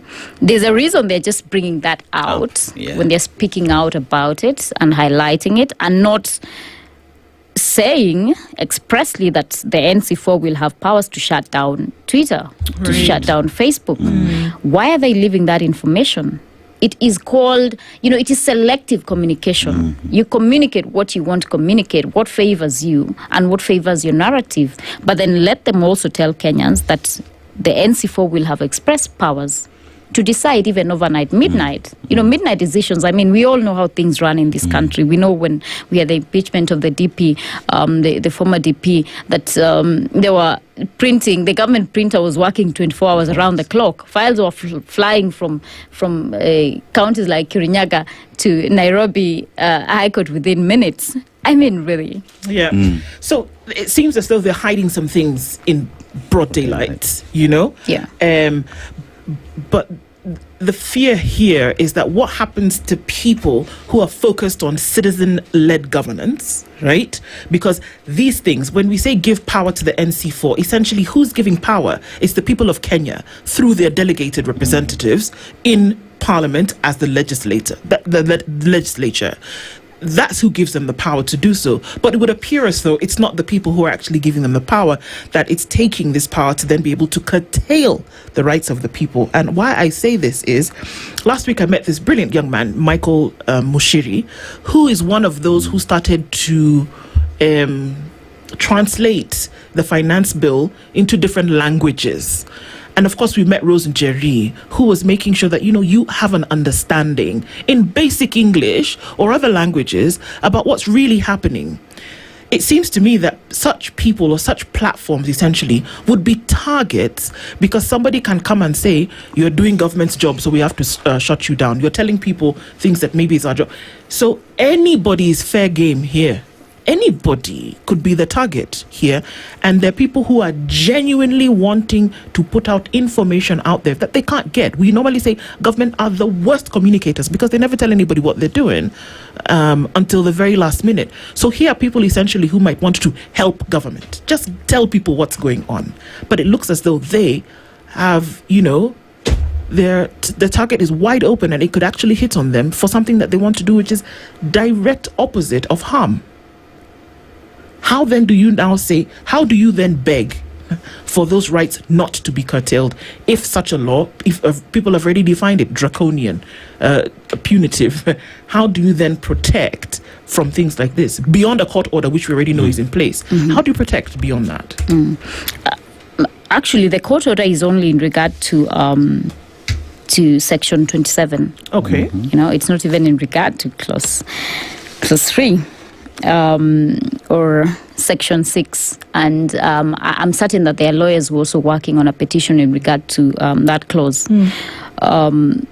You've mentioned something that sometimes is very concerning to me, and members of parliament draw their powers from the people directly. We are supposed to represent what the people want and the needs of the people, and advocate for them in policy making, in legislation making on the floor of the National Assembly. But unfortunately, I think that line has become too blurred for the 13th Parliament. And with the advent of the broad-based government, it is as if the 13th Parliament does not exist as an entity that would have any modicum of independence, any shred of it.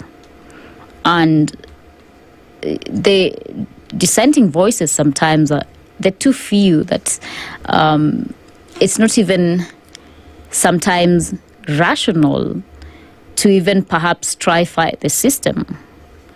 And I think what keeps people like me going is just knowing that I do have to represent my people. I did participate in the debate in regard to this Now Act. I do recall giving my sentiments and voicing out concerns on giving powers, express powers to NC4. I actually even went further to recommend an amendment, but then if you're not properly aligned in terms of your political leaning in Parliament, it becomes a cutting point where your views are not really considered. Sometimes you might not even get time to address the floor, and it can be very defeatist in a way. Do you know what you've just said? Yeah. Yes. You've just said, and if I'm correct, to open this up, that because of your leanings towards former Deputy President Rigathi Gachagua, you might have something that is actually solid when it comes to legislation for the people of Kenya, but you will not be given an opportunity to raise such issues in Parliament. Yes. That is actually what I just said. It's become so, the lines are so blurred that people cannot tell the difference. They can't seem to tell the difference between, political leaning or considered political leaning, maybe if you're considered a party rebel, and maybe a bill that would benefit Kenyans, or a legislative amendment that is actually important. And, it feels so... Sometimes you feel that your hands are tied. I do recall that I've seen some of my colleagues being asked why they haven't maybe pushed for this XYZ amendment. Amendments are approved by the House, the House Business Committee. You're not popular with them, they won't get anywhere. The order paper is prepared by the House Business Committee. It decides what appears or doesn't appear. But hang on. You were a darling of President William Ruto. That's not a secret. He propped you up properly. You, of course, went to the people at 24 years of age. No, 24. 28. 28. Okay, let's add some 4 years to that. Yeah. But yes, propped you up. But the people of Kirinyaga wanted you. But it was no secret that, again, you were a darling of the president today, and a member of the party, and pushing the party agenda. And in 3 short years, what you're basically telling me now is that you can sit in Parliament today and want to raise an issue and you will not be heard. How do the tables turn so quickly? It's not even you will not be heard, you will not be seen. Because, in Parliament, for you to address Parliament, you actually have to key in your card and you have to press the button to request to speak. I mean, if there's essentially, let's say, 300 plus members of Parliament, of course, it's never a full house. Sometimes maybe you'll have 70 or 100, irrespective of the number. Correct? It can be rationalized, or it can be justified that, well, there were so many other members that we didn't manage to get to you, despite the fact that perhaps you actually walked in before other members. So even if you were to go to court about it, I mean, it could be explained away. And I know that because I'm an advocate, so I can see the loopholes of how they would angle it. So that's why I've said that sometimes you feel your hands are so tied. You really want to do something, to say something, to contribute to a topic, but then you're not politically correct according to the powers that be. And if you were to comment on that certain topic, you wouldn't be supporting the agenda of the government of the day. You'd be perhaps opposing it. So it happens that, well, you're not seen. If you were to go to court, it would be said that, well, there were so many members on the floor that day, and unfortunately, we didn't get to you. But what happens at the time when, say, at the committee level, because such matters are also discussed at committee levels, committee of the whole house, and at that particular point when this matter is being prosecuted and even public participation, I want to ask the question, from the word go when these amendments are being introduced, is it that the parliamentary process is just a by the way, but we already have the target and what we want, and anything that happens in between is not consequential? First, you've raised something I think had actually escaped my mind about public participation. Public participation is non-defined in Kenya. So it's sort of a mirage. The various entities committees decide to run it as they please. There is no standard sometimes way. you'll find that there's no standard guiding operating procedure of what connotes a public participation. So sometimes you'll find that, there's been like a publication on the Kenya Gazette that on XYZ day, we're going to be receiving contributions or public opinions in regard to this XYZ bill, right? It's put out there. It's a notice. Then the committee maybe perhaps will sit somewhere and then say that they are picking views, right? But then you just can't walk right in and just like give your views. You have to be like, there's a bit of like the rules of engagement. Maybe you send an email, or maybe you request through the clerk, or maybe you have to request the sergeants if you can come in and address the committee.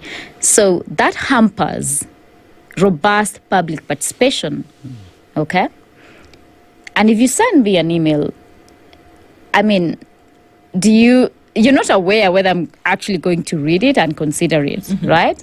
But you've sent it to me, so I've checked a box that we have done public participation. So, and that is why I had gone to court, you recall, during the impeachment of Rigathi Gachagua. Yes. Because it is done in such a shabby manner to just like tick a box and like maybe perhaps communicate to the public that we have engaged you, but those views are not really, really considered.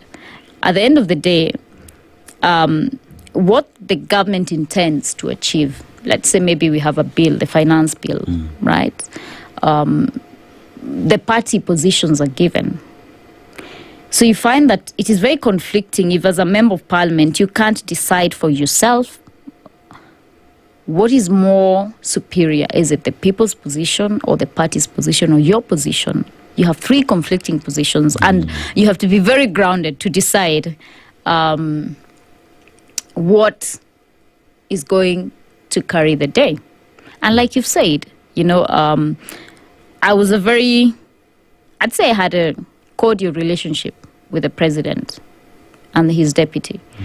But then I think for me along the line that I really asked myself as a young person, and especially in regard to the finance bill of 2024, can I really continue supporting a government that is expressly just oppressing the people? And we often say as young people that we want change in leadership and all that. But then the house is so corrupting. It is so easy to just get carried away in the camaraderie of it, the choppers, the big life. You're close to the power. The power. And that is why you find some of the young people who are very critical during the 2024 protests getting lost along the way. It is so alluring that it is so hard to resist.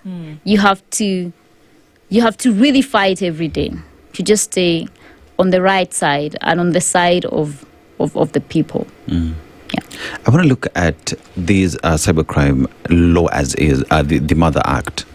And with that, bring forth the agencies, the C4, the agencies that will investigate matters. Let's look at the police to investigate these matters. Let's go to the courts to prosecute these matters.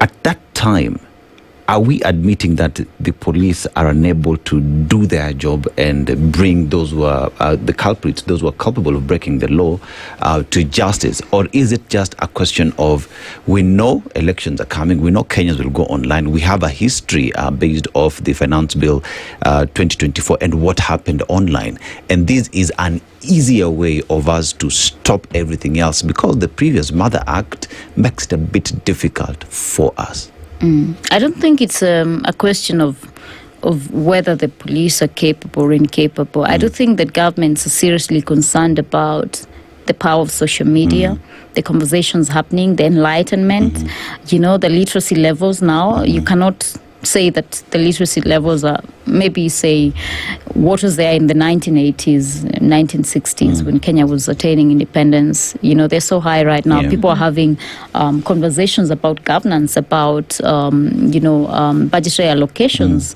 about where taxpayers' monies are being poured into. I do think that is a major concern for governments. The conversations happening online, the kind of canvassing, the kind of community support you've seen, and that's why TikTok is such a target, because it is such a powerful community. And when you challenge the system, when you challenge the foundations of maybe the balance of power, where maybe perhaps as politicians we've always been we've been very good at containing that flow of information. That is why you're saying that it's very hard to get information. Information is there. It is available. They can disseminate it. There's a government spokesperson. Ministries have spokespersons. They have a comms team. It is just intentional not to give information, because information is power. When someone is informed that, in this county, this is the budget, these are the allocations, this is the funding from maybe World Bank and other entities, grants. I mean, they're able to question then, where is XYZ money going? Where is the money for maybe value addition going to? Why can't we see these translating? So information is always there. It is available. The people are there to communicate. It's just intentional that we contain information. And I do believe that is a worry for the government. They do know that we are going towards an election period. Right. People will be disseminating information, sharing old videos of they said this, they did this, they said this, they did this. I mean, they don't want that. So that is why we are empowering the NC4. Yeah, essentially to get to know this information, and as we do that, people are still hungry for knowledge, because it's this very same knowledge that folks feed off of to then make a decision, because we're into a decision-making period in the next 1 year, 1.5 years. And so people want this information to then enable them to make a decision. That's just how it works. So even as we look at all of this, we can't run away from the political skew of things in the last couple of days. We do know the late Right Honourable Raila Odinga passed away last week. He was buried. And the political atmosphere is hot around this. Yesterday, we saw that a neighboring county of Kirinyaga, Nyeri County Governor, then steps aside from his position in the Council of Governors. And of course, there's the heavy backlash that has come based on what he said. And the way in which people got to know about this is that this information was online. Right? It was shared and reshared. Somebody was able to pick it up, do a translation, and we get that information out there. It is because of that people got to know what was going on, and then all of this has happened as a result of that. So the two questions here, your thoughts around what has been happening politically over the last couple of days, and then also, at the end of the day, isn't this then social media, these accounts, isn't it a good thing that will then open up in terms of information for what might be lurking in the atmosphere? I do think communication is a very important aspect. And even mainstream media now, because of social media, sometimes you might find out information online before mainstream media has, because I am certain that they have to verify it first before they share. So sometimes you find that you've already found out about it. And, I do think it is very unfortunate that we can see leaders making some comments that would drive a divide among communities. And it is very insensitive when you have a leadership position to say some things or maybe communicate in a way that you're not empathetic. Right Honourable Raila Odinga, whether you agree with him politically or not, whether he was your leader or not, we cannot take away from the fact that he has made monumental contributions to Kenya's democracy. He has been an integral part of the journey and the constitution that we enjoy today. And he does have, of course, also a very large following and people that believed in his leadership. So it was quite unfortunate to see those remarks from my neighboring county. And not the county, it is a person, it is an individual. And I don't think that, then I saw the response from Governor Wanga and from the remarks from Governor Kahiga, and I thought, well, I mean, even the response was just as disappointing. As the original because statement, yeah. Then if I have made a mistake as Njeri Maina, saying Njeri Maina has said XYZ, she's done wrong. If you're charged in a court of law, you're not charged collectively, you're charged at an individual capacity. But then to want to push the political divide and ramp up ethnic tension, it is unfortunate in this era, day and age. Because I think Kenya has come of age and grown above and beyond that. Because if someone is struggling with Shai in Kirinyaga County, in Kisumu they're also struggling, or in CI or Homa Bay County. If the economy is not working, is taken a dive, whether you're a Kikuyu, Luo, Kalenjin, we will all suffer together. This legislation that is being passed, that we're passing in Parliament, it affects all of us across board. It might be convenient for people who think they're in government right now, but it will be inconvenient sooner than later, perhaps even sooner than they can actually imagine. So let us, I think, as leaders, learn to, even if you have nothing to say, just keep quiet, like just stay silent, you know? You'd rather actually not comment than just say inflammatory remarks. And we are at a tipping point. If people were to call for demos today, do you imagine what Kenya would be right now, you know? And I keep saying and I keep insisting, even with this legislation, even when I was breaking it down, that we do have an avenue to go to court. You know, it is not a call for me as a member of parliament and as an officer of the court, as a young person, to demonstrations, because I do believe in democracy. You know, the president was elected. It's a 5-year term. He finishes his term. If we are voting him out, we vote him out on the ballot. And that is the way democracies operate. I mean, we don't want the military taking over. We all wouldn't have our jobs. I mean, I wouldn't have mine. You wouldn't have mine. People wouldn't be able to work. We don't want to go the way we've seen majority of the West African countries go. So we have to be responsible and to know the agenda we are pushing. And even when we communicate, how we are communicating. You know, to be empathetic to other people, to just engage a bit of wisdom when we are, you know, touching on very sensitive topics, so that we don't tip the country to a situation where we all would not want to see. I don't think anyone is ready to pay the price themselves or have their loved one pay the price. And if you're not able to pay that price yourself or your loved one, you see them pay that price, then please don't push Kenya towards that. You know, you've talked about if you don't have anything to talk about, just shut up, just be silent, you know. One person that has been silent is Rigathi Gachagua. Is he? Where is he? He's been quiet, especially during this time. Any ideas? I don't know why you prefer to ask me. You could have asked Atiende Omolo that. Anyway, I digress. I do believe that I saw him give his condolences, and sometimes, you know, things don't have to be public. You know, I can reach out to you privately. Perhaps we all don't know because we haven't asked him whether he has given his private condolences. We did see him give his public condolences. I do think that we were all taking a step back, scaling a bit back from political activities. There were 7 days of mourning. And I do believe he was just observing that as a Kenyan citizen, as someone who is, despite his political differences with the former Prime Minister, also respects, you know, that Kenya has lost a very monumental figure. And even when we differ politically, I think we must also learn to respect each other and look beyond and above that. So I think he's just also observing, keeping off politics a while to observe the 7 days of mourning. Perhaps maybe we'll hear from him when they are over. I think tomorrow. Is it tomorrow? Ended yesterday. Ended yesterday. Yeah. Maybe we'll hear from him maybe from tomorrow. Okay. Yeah.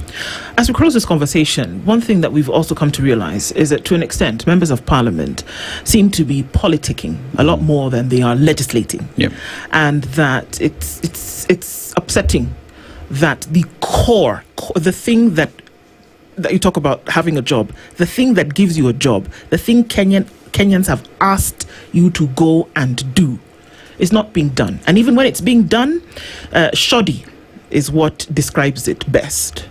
Because we have legislation like this making its way through. We have endorsements flying through the window where it seems as though scrutiny and critical thinking is not being applied. How do we claw back? And how do we get Parliament to do what constitutionally they're supposed to, and for the expectation of Kenyans they should do?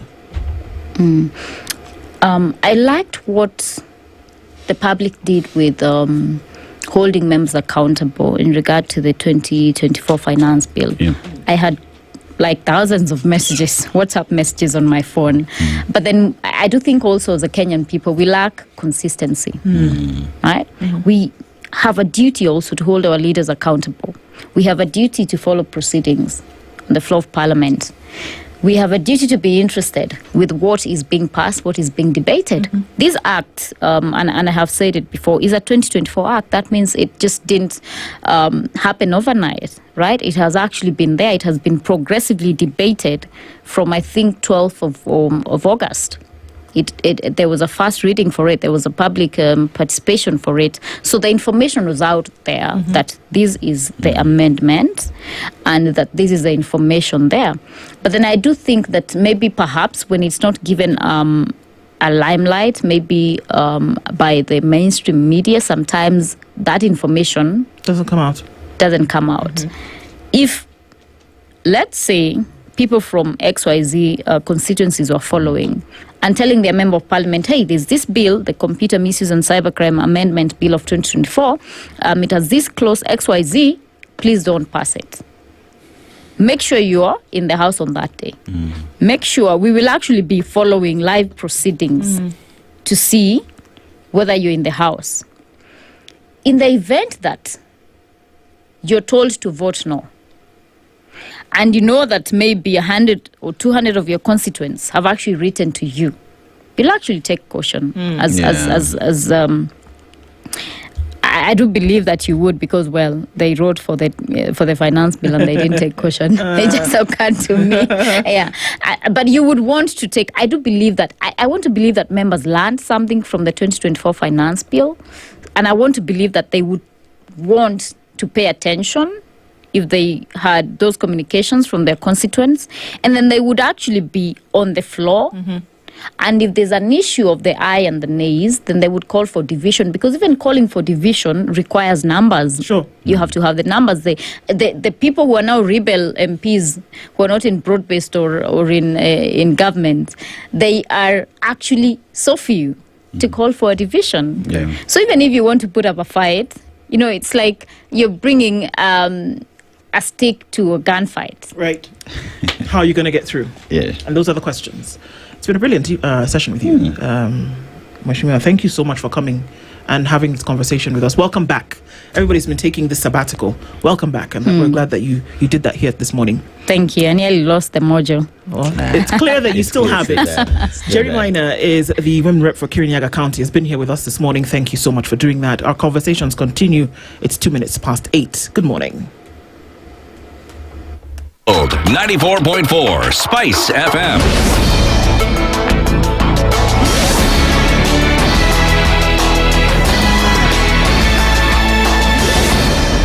Good morning. This is the News Wire. I'm Leah Obaga. The High Court has allowed murder suspect Kennedy Kalombotole to undergo a fresh psychiatric examination by a private psychiatrist.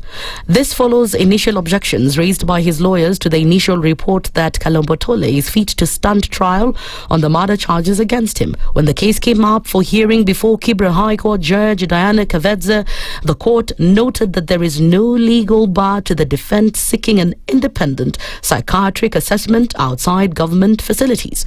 Kalombotole, a suspect in the murder of two patients at Kenyatta National Hospital, is represented by lawyer Philip Cheriot, who had earlier challenged the credibility and thoroughness of the initial psychiatric assessment. The report conducted by a government psychiatrist found that The accused was mentally fit to stand trial, a finding the defense argued lacked detailed information about the report itself. The case will be mentioned again today for further directions.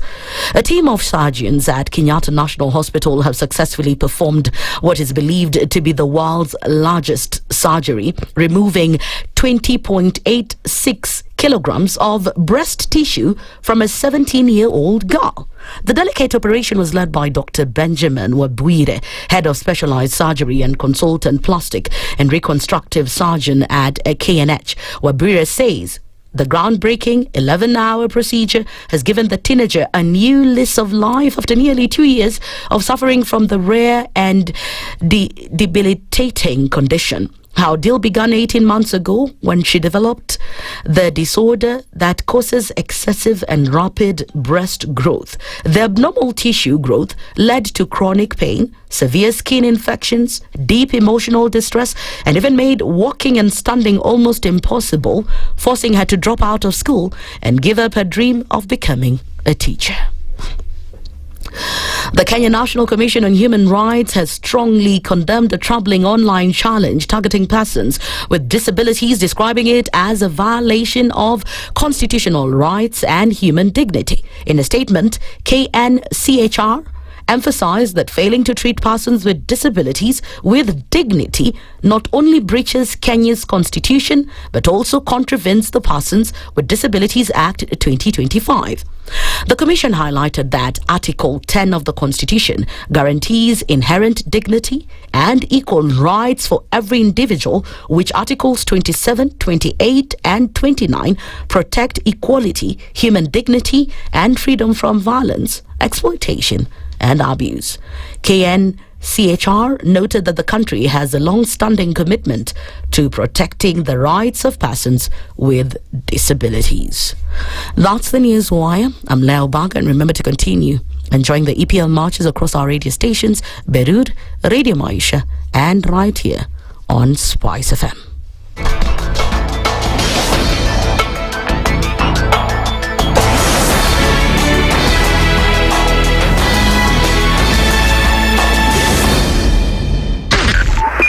.5 Spice FM, Kisumu. Good morning, and I love your show. Thank you. Having come from a Kikuyu radio background, I migrated to Spice because of the content. I was born in a slum, but somehow I got a break in life. So sometimes when you see the sweating coming out because of the passion and whatever it is, behind the noise, there are people. And we share the same umbilical cord. It shouldn't be like that. I am so disappointed. We used to tell Honorable Raila Amolo Odinga that he's doing politics of conmanship. And even President Uhuru Kenyatta, serikali hii ndio iko na conmanship ya hali ya juu. You cannot promise people that you reduce tax, then you double. In politics, there is the issue of trust. For you to turn around and then stab the same people who gave you that trust, there is no other level of dishonesty. Imabo, utaona dunia tu. The Situation Room, Kenya's biggest conversation. One of the things that are ailing our country is negative ethnicity. You find you as a state officer, instead of thinking as a Kenyan, you think like a tribal person. Let me tell you something. The biggest problem we have had in this country is a leadership deficit. There is nothing that you are going to do in the process of change if you are not a risk taker. So you really have to pursue your vision to a logical conclusion and even be ready to step on people's toes. When it comes to the economy, you can run away people with it. They say statistics are like bikinis. They reveal a lot, but they conceal the vitals. And so government people would throw statistics at you and tell you they're revealing a lot of information to you, but it's really concealing the real vitals. We need to get out of that, because when we want to grow our democracy, one basic thing that really requires to be understood by the political class, by all of us, is institutions are critical. This is the Situation Room, the only way to start your day. One of the things that are ailing our country is negative ethnicity. You find you as a state officer, instead of thinking as a Kenyan, you think like a tribal person. Let me tell you something. The biggest problem we have had in this country is a leadership deficit. There is nothing that you are going to do in the process of change if you are not a risk taker. So you really have to pursue your vision to a logical conclusion and even be ready to step on people's toes. When it comes to the economy, you can run away with it. They say statistics are like bikinis. They reveal a lot, but they conceal the vitals. And so government people would throw statistics at you and tell you they're revealing a lot of information to you, but it's really concealing the real vitals. We need to get out of that, because when we want to grow our democracy, one basic thing that really requires to be understood by the political class, by all of us, is institutions are critical.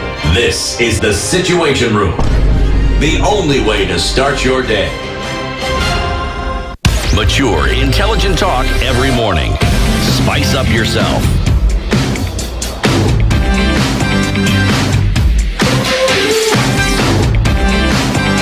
Mornings done right. 94.4 Spice FM, Nairobi. It is now 9 minutes after 8 o'clock, and Kenya's biggest conversation, the Situation Room, continues this morning on the 23rd of October. As we get into more conversations this morning, two of our guests are already here in the studio, and we'll continue with that as we go along. So, yes, our live streams are up, our audience on KTN here, and let's get into it this hour. Two guests join us this morning, and we're going to come off from the place where October 7th, 2023, was an interesting day. It was a difficult day for many, and we'll look into the details of that day. Now, 2 years after that, 2 years and 15 days specifically after that, we're looking at a conversation with Maya Parisa, who is a survivor of the attack on the Nova Festival that took place on that day of the 7th of October. She's joined by Ariel Aviv, who is the Deputy Ambassador, the Embassy of Israel to Kenya. Ladies, good morning. Good morning. Welcome. Good morning. Welcome to the Situation Room this morning. We're going to be looking into a bit of a difficult situation, a conversation this morning, but we're going to talk about it because important for us to do, important for us to look into the realities of very many things and people over the last 2 years. So we'll do that. But first of all, Dennis is going to welcome you. Every week we go around Africa. We land in a different African country. Dennis comes back with the proverbs, and he will share that with you, and we'd love to get your interpretation. So the proverb today comes from a country known as Cape Verde. The locals call it Cabo Verde. Yeah, and it is a country. The capital is prior located on the Santiago Islands, and we talk about a population of around 560,000 people. But the proverb that you get from them today: you sow wind, you reap storm. You sow wind, you reap storm. How would you interpret that? Good thing is you have both ladies, so either could go first. Wow, this is an interesting subject. Well, Cape Verde, I haven't visited there yet, and it's a beautiful place, I heard. And you're saying they are reaping storms? Yeah, they sow wind and reap storms. How would you interpret that? I think it's an interesting technology. We also implemented in Israel, and I know in Kenya also we have some project here. So I think this is like the kind of the clean tech that we need in order to fight the climate change. Interesting. Okay. Maya? I don't have a lot of knowledge on the topic. All right. Sorry. It's okay. What you sow, you reap, essentially. What you sow, you reap, yeah. So if you plant, say, bananas, you get bananas at the end of the day. Yeah, you would never plant a banana and get an apple. Yes. Yeah. All right. Let's look into this conversation, shall we? Music turned to mayhem. The supernova survivor story. And October 7th, we woke up. If I remember, it was a Monday morning. Sunday evening. It was a Sunday? It was a Saturday. It was a Saturday eve of the festival. So we wake up Sunday morning and we hear this. Everything has basically gone to hell, literally. So you're here. So tell us from your perspective and from your experience, what happened on that day, Maya? So that day was a Jewish holiday. We have our Sukkot and Simchat Torah, and it began on Friday, the 6th of October. Me and my now husband Ron, who went with me to the festival and survived, thankfully. We went to his family for a Shabbat dinner, for a holiday dinner, and then the party. You get a text message around 10 p.m. in the evening, if I remember correctly, and there is the location of the party. This is occurring due to security concerns, because sometimes they would change the locations. And this festival, I think you have some festivals like this in your country, but also I can compare it to Coachella, I can compare it to Azura in Europe. This is an electronic festival that is supposed to celebrate love and peace and the union of every single person. There have been old people, young people like me, younger even people than me, boys, girls, families, kids, even disabled. Like, every single person is welcome there, and this is really a sense of community. And I'm trying to explain this to you because we were very not aware of what's going to happen, because when you come to this festival, you come with your heart opened, and you expect to see the sunrise, which is beautiful in the morning. You arrive in the evening. It opens, I think, at 12 a.m. and it wraps around 4 or 5 supposed to. And we arrived actually at 2 in the morning, I think, and already our friends, some of our friends came before us, and they set up our tents, because you come there for 16 hours and you probably need some food, some drinks, some chairs to sit. This is just an open space in a forest. It's just close to the Gaza border, but we didn't know it beforehand. And this party is run through legitimate sources, so the country and IDF were authorizing this party. So you didn't know that this location was close to the Gaza border before? No, we had no idea. And frankly, I don't live in this area. I grew up in the north part of Israel. I've never been in an area where constant red alerts occur. But I have to say that in Israel, ever since we have our country, our people, our citizens it's been normalized to accept red alerts, and these alerts come when Gazans, Palestinians send rockets to Israel, to civilian cities, to everywhere really. And we have our home shelters, and there are public shelters which have no door. It's just concrete walls, and it's very small, the public ones. And in your home you have a safe room, and whenever you hear these red alerts, you just need to run and just stay there for a few minutes until the alarm is over. And usually Israel intercepts those. We put a lot of money and resources to intercept this. And this area is, in this time, in October 6th, there was peace. This area was just like the rest of part of Israel. People go there to do picnics. People go there to have some parties. People live there. A lot of people who coexisted peacefully with the Palestinians. And this is just, the vibe of October 6th and the previous times. There was peace. There was a ceasefire, not peace, but ceasefire. And everyone in Israel, especially in that area, really always advocated for peace, like myself. And when we went to this party, this wasn't my first Nova Festival. Every time it's a different place, depending on weather, depending on the amount of people coming. The last Nova Festival I attended was actually in really south part of Israel, close to Eilat, like 3 hours away from that party. So it's really changing.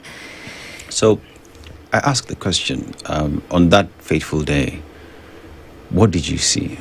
At what point does it hit you that we are under attack? So firstly, we arrived and it was magical. I can't even describe, because I was already at one time at the Nova Festival and I was really looking forward to it. And we brought a lot of friends with us. I said to them, the Nova Festival on Israel Independence Day was so amazing. You have to join me. You have to come. I convinced a lot of my friends to join, and it was very beautiful. You can walk inside and there's this area for people to make their tents, and there's this places I didn't even get to walk on, but they had a lot of stores, and people would, just demonstrate dancing and throwing, juggling, and it's really everyone can go. It's not just about the dancing, it's really about the vibe. And there's the two stages to dance. And when we arrived there, we started to unpack everything, our chairs, our tents, our food. We started to plan because it was supposed to be a long time coming. And when we came to the dance floor, it was amazing. They're the best DJs, and all of the decorations came from the Supernova Festival from Brazil. And it was very beautiful, and I was really looking forward to the sunrise, because then the sun comes and the light starts to change, and it's really my favorite part in these festivals. But unfortunately, in that festival, I think 10 minutes after the sun came up, I had to go to the bathroom, and usually me and Ron, he's a guy and he can just turn and because it's nature, it's just a forest, he can, just do it on the side. Mm-hmm. And I have to use the facility, it's not facilities, but it's like a takeaway toilet. I don't know how to say. And then I told him I have to use the bathroom, and he, surprisingly, I can't even understand what made him say, I'm coming with you, but he did. And then we decided to go back to the area of our tents. And that's when it's crazy, it's surreal when you hear all this electronic music, and it's supposed to be amazing, and you look up to the sky and you see a lot of white dots, and it was not 1, 2, 5, 10 like usually when it happens in Israel. The fact that we've been normalized to accept this, I feel like this, I don't wish upon any single person to have to run somewhere because their country is being fired at, but we didn't even hear it in the beginning. We could just see it, and then we started hearing, because sometimes we intercept it with Iron Dome, and sometimes it would just fall on open land. And we started hearing the noise, and all of a sudden they shut down the music, and they kept announcing red alerts, because this was an open space, and no one, we couldn't hear any alarms by the country. And we don't have any public shelters in the area close by, so what best practice to do is just cover your head and stay low. And for me, it was the first time I saw so many of them, and it didn't stop for minutes. It just continued, and I remember it was my first panic attack. People talked to me, but I didn't hear, and all of a sudden, all of the friends gathered in the same area, because we were undecided of what we're gonna do. The guys were like, oh, it's going to be over in a few minutes and we're going to be dancing, because no one would assume that in this time, more than 3,000 terrorists would infiltrate Israel and just coming to get whatever they can set their hands on. And we're just kids trying to dance and enjoy life. And I was in a panic attack for 20 minutes, just hiding and looking. And I remember... What was happening? What was happening in this moment?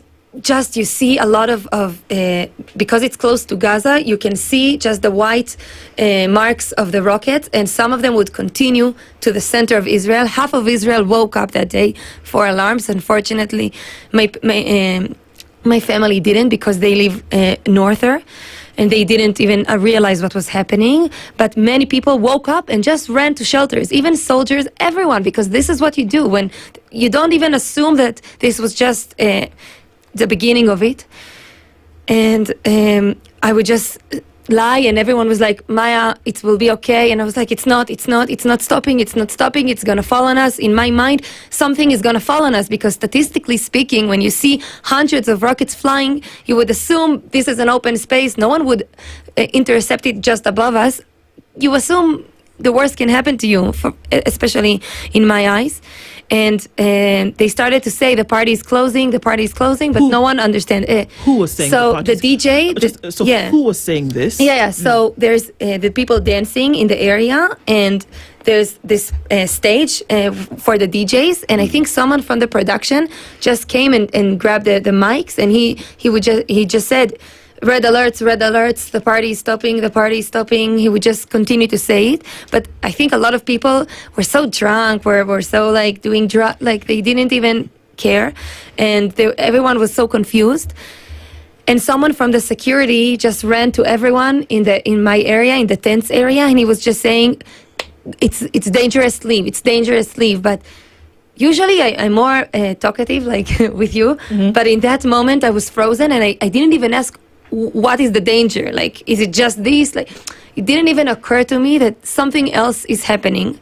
And in this time now, we know that they've already started to infiltrate kibbutzes in the area, but we didn't know this, of course, at the time. For the benefit of those who don't know, what is a kibbutz? Okay, so kibbutz, in Israel, we have cities, which is, Israel itself is very small place. It's very, very tiny dot if you open the map, and inside it living, I think, 9 million people, if I'm correct. And there's a lot of places where you can live in. There's cities, which is big. There is like moshav, which is more farming way. It's more small, like maybe between 500 to 5,000 people live in this moshav. And in kibbutz, it's really it's a community. So it used to be like everyone puts what they can in the money, and you grab what you need. It's very like communal living. Yeah, communal living. Yeah, this is the word. And some kibbutzes now operate a little bit differently in the economic sphere, but it's really family. Like in the kibbutzes in the area close to Gaza. I think some kibbutzes have like 500 people, some kibbutzes have like 1,000 people, but not many people. But a lot of them handle education, a lot of them work with Palestinians, a lot of them do farming as well, and they're really families living there, not IDF, not soldiers, just families. And in this kibbutz, because it's communal, whenever you turn 18, you get this small room, and it's like your own apartment in the kibbutz. So a lot of 18-year-olds to 20, I think, until they get married, they can upgrade themselves while they go older, whatever, to bigger units. But a lot of these people were by themselves that day. 18-year-olds, 20-year-olds, people who started hearing gunshots at 6:30. There were kibbutzes where they were the first ones to get attacked, and not many survived, like Nir Oz. This kibbutz was infiltrated, I think, the first one. And there was kibbutzes other who already got the word out that terrorists are coming, and they would have their kitat konenut. It's like a force of just volunteers, just to do patrolling, just to make sure no one is coming to steal. They're not really practicing for... They're not armed security. Some of them may have arm just for if some thief is coming, but they're not practicing war. They're not practicing cases of infiltration. Everyone in Israel, there was a conception of naiveness. Everyone didn't assume this was even possible. And we were staying between two kibbutzes. The party was in a forest between two kibbutzes, Kibbutz Re'im and Kibbutz Be'eri. And when it started, when this security man tell everyone, now it's time to leave, he was doing it, I think, for a while, but he came to us at 10 minutes to 7. And as soon as he said, it's dangerous, I knew I'm leaving. Okay. At this point, did you know who this attack was coming from? Because when we on the other side of the world, now on the 7th of October, even on that evening, as we started to see the news alerts, it was very clear, and it was owned, that Hamas had said that this was us. Did you know at the time when this attack was taking place that it was actually Hamas who had infiltrated the area? At the time he said dangerous, I had no idea infiltration has already happened. I just assumed Hamas and Palestinians are throwing grenades.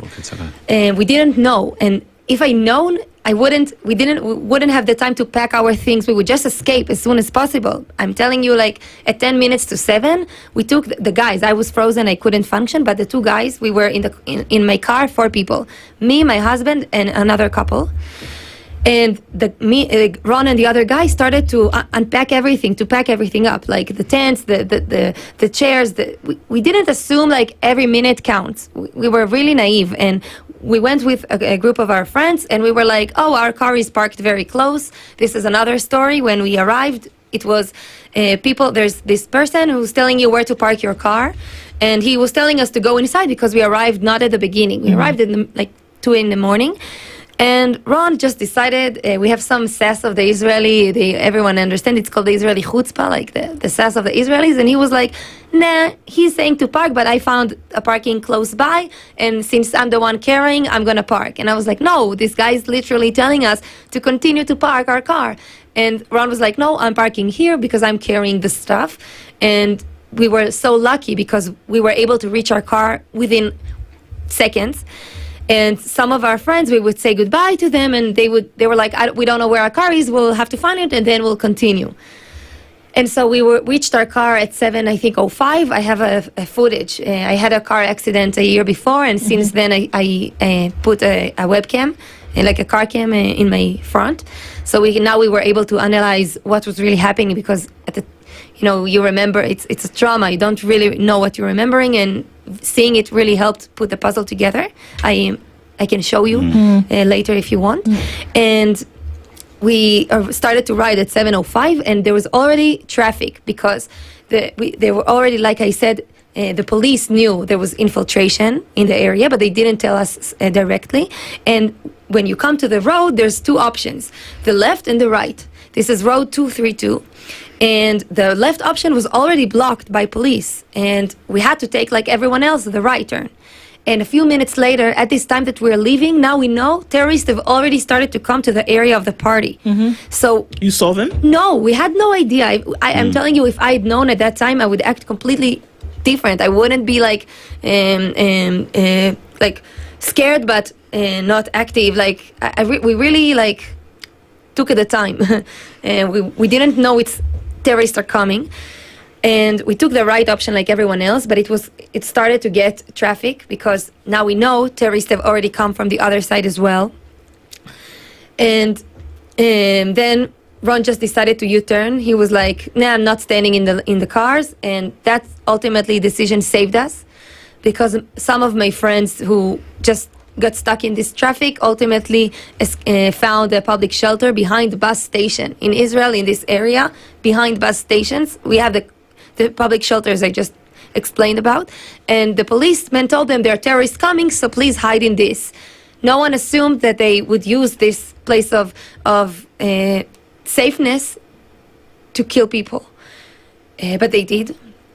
And back to my story, we U-turned, and when we were driving, we passed the party. We passed the police blocking. You came back. Yeah, we came back. We U-turned, and they only blocked like one lane of the road, so the other one was free. And we didn't even stop to ask them. We just continued to ride. We were really ignorant and naive. And as we were driving, we started noticing bizarre things on the road. You would start to see cars on the sides of the road. Some of them still with lights on. You would see cars U-turning just before you, but it didn't occur to us to ask, why are you U-turning? And at the beginning, we just talked about anything, like it was a random conversation. And then when we passed the shelter of the dog, the public shelters of the bus stations, I think there was a project a few years back where they painted them in different animals. So when I'm saying the dog shelter, it's just a public shelter with painting of a dog.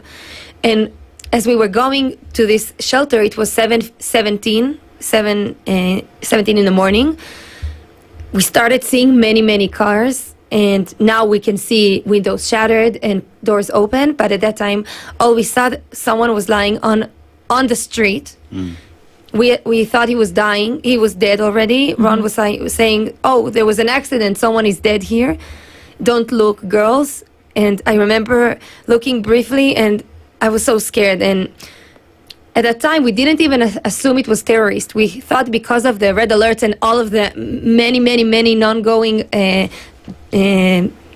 rockets in the sky, that there was panic and car accidents. But I decided I'm calling the police, because what do you do when you see someone like this? You call the police. You do something. We didn't have any place in the car to get this person. We didn't even know if he was alive or not. And as I was trying to call the police, we started hearing gunshots. We didn't know it was aiming at us. We just heard gunshots, and Ron was saying, there's a terrorist shooting, but he didn't see from where. And he just decided to pull up the gas, and we just continued riding further along this road, and this time now we know this road is filled with terrorists, dozens of them in this time. We didn't know in the time, of course, and as we were passing them, we're continuing to drive, and now we can see terrorists from motorbikes, terrorists in the streets with arms. It's really blurry, but you can see it, and we didn't know. And as we were driving, I'm still calling the police. Now I'm more scared. There's a terrorist now, and even now that I'm saying this, in Israel, a lot of the time there have been terror attacks by single terrorists from either the West Bank, from Gaza, or from Israel, just aiming to kill civilians, not for any cause. Civilians shouldn't pay the price of anything, no matter where you're from, no matter what you believe. This has always been how I was raised, and all of the people in Israel are raised to believe that no one should pay the price of a country, regardless of anything. Okay. So, how did you and the crew that you're with get out of the situation you're in? Yeah, so we are continuing to drive, and I'm calling the police. Police not answering. And we're passing a kibbutzim, and we're continuing with the ways. The way is showing us to continue to Sderot, which is like now, it's crazy, because if we would continue all the way, we would probably not be here this time. And someone from the Kitat Konenut, from the forces, I tell you about Kibbutz Saad. This is a religious kibbutz right across from Kfar Aza, a kibbutz that suffered, its people suffered greatly. They were tortured, kidnapped, and houses were burned. People were burned inside. And this kibbutz right across, the Kitat Konenut was already fighting in the main road. And one of them was already injured from gunshots in his shoulder, and they were just pulling cones in the street to prevent people from further going, because our next stop was supposed to be, now they call the Death Junction, Mefarsim Junction, and if we would come there, we wouldn't survive. And the car before us passed, you can see, and for us, they couldn't stop the car, but they stopped us. And Ron was trying to bypass them. He didn't even think about stopping. He was just on a mission to get us as fast away from this area. And he was knocking on our car, and he was telling us the road is filled with terrorists, park the car and run to this kibbutz. And that was the first time that I saw a lot of cars just in the middle, on the main road, in the entrance to the kibbutz. And the cars were filled with blood, shattered, not in good condition at all. I think 30 cars or something like that. And we just ran to this kibbutz in 7:30 in the morning, just not knowing what to do, and that's when we start hearing the red alerts, and we're trying to figure out what to do, because if there are so many terrorists, we can't just go knocking on people's doors. Let us into your safe room. And someone was just running there, and he was telling us there's a public shelter there, and so we just ran to the public shelter, the four of us. And at that time, me and the other girl are crying, are hysterical. The guys are like, oh, the terrorists shoot, they will find him quickly, like all the time, and we will be out here in no time, like, don't worry. They didn't even assume it was like this severe at that time, but I assumed, because he said so many, the road is filled with terrorists. In my mind, that's it. And I can't even describe to you what it feels like to be standing in a shelter with no even a place to plug our phones. Our phones, we were using them the entire night. Our batteries were running out of battery. And we can see the border of the kibbutz. This is just a border, like a thin border. Now we know they passed it in many kibbutzes. They just broke it, they fired it, and they got themselves inside. And some of them even went to the main entrance and killed everyone they can, and just went inside.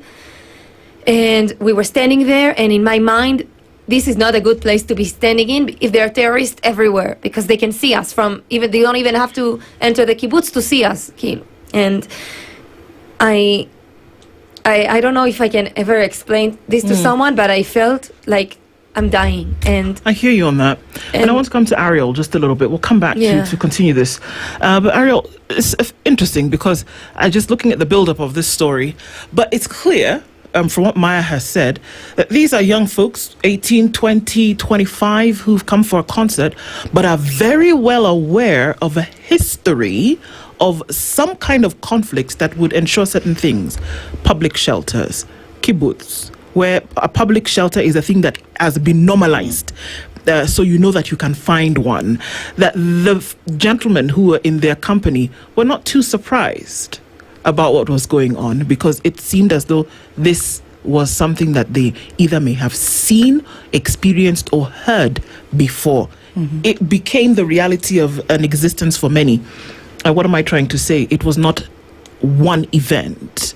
It was an event in the course of 30 years of a constant conflict. So for the country of Israel, the government, how big of a surprise was this, that this happened on the 6th of October? 7th of October, sorry. I think you gave a completely rational explanation, and I still don't have any rational explanation to what happened. I can say that it was a complete surprise. And I think it was a complete surprise that was I think, road full of mistakes, of not reading the reality as we should have been, because we have seen people coming to the border testing something, but we couldn't really put the pieces together. And I think the greatest conception that misled us to read the reality properly was our belief that on the other side, Hamas can be something else. And we forgot that at the end, it's a terror organization. And they have their covenant from 1987. It's already from there. Back then, they said very clearly, it's not about free Palestine. It's not about connecting the West Bank with Gaza. It's not about that at all. It's about annihilate the state of Israel. It's out there. And if your enemy is telling you they want to destroy you, you probably should believe them and not forget if this is their goal. But I think at that time, at September 23, before October 7 occurred, I think it was a peak of an economic prosperity for Gaza. Many people from Gaza, thousands of them, came to work in Israel. I live near the Gaza border, so I saw many of them every day coming with me in the train. They're your friends? Yeah, and I think that before Hamas took power in 2006, my father was visiting Gaza. He has a really close friend there. They used to work together in construction. We had a different reality. I grew up in a different reality. But I remember that then when Hamas took power in 2006, something changed. And the red alert that Maya described, this is our system of sirens. Every time rockets has been launched from Gaza, it's something that started to be very, very common. It didn't happen before. It was normal now. It's normal. And I think the craziest thing, you can go in the street in Israel, see people are running for shelter, panicking, running for their life, and then 2 minutes after, the situation is done and people go back. And it's something that is like, sometimes people say, oh, you're so resilient. I feel like this resilience is also our problem, because we're accepting that. We're normalizing something that is not normal. Just imagine that in Kenya, that suffered so many terror attacks during the recent decades, I think, you would have an October 7 like this. In Kenya, I think, just to compare it to Kenya, it would be 10,000 people being killed on the same day, and more than 2,000 people being kidnapped to, let's say, by Al-Shabaab. I don't think it's something that you can even grasp in a way that it's like, okay, 2 years after, let's go back. Like, my family is from Kibbutz Nir Oz, those communities that really believed in coexistence and in peace and work with their Palestinian neighbors. And I think that it caught them really, really by surprise. Not just physically, but the emotional impact of that. And they didn't come back to their home, and they will not go back to their home until Hamas will be taken down from Gaza. Because how can you go back to live only a few meters, actually, from a terror organization that promised to commit another October 7? And this is just like what my experience on that day is, just like she's a survivor at the end. She's a survivor of a terror attack. And I know that here in Kenya, you suffered so much from terror.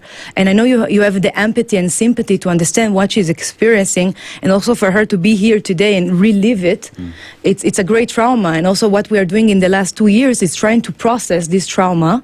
And it's quite hard, since we still have hostages in Gaza. And this story is not ending. This story is not ending. Now I think we are in a historical moment with the President Trump peace program and the ceasefire that's been implemented. And we really hope for the release of all hostages and for a better future for Gaza and for us. Is it true? Sorry, go ahead. You've spoken of you growing up at a different time, at a time when your dad would visit Gaza, has a best friend there, they work together in construction. And you look at the intifadas that have happened before and how that is seen. And one would assume that the October 7th attack is seen as another intifada from Hamas. And as we just talk about that, including the lapses that you say the country overlooked, was it that Israel had lived through such incidences before that were not so keen on what is happening on the other side, not to care? I think it's a matter of what you want to believe. And I think we wanted to look the other way and to believe that we can coexist. And again, we forgot that, again, it's not the Palestinian Authority. It's not it's a terror organization. You can't change it. And I think we just looked the other way because it was a matter of convenience. And I don't think you can even live a normal life knowing that every moment you have a terror organization on the other side.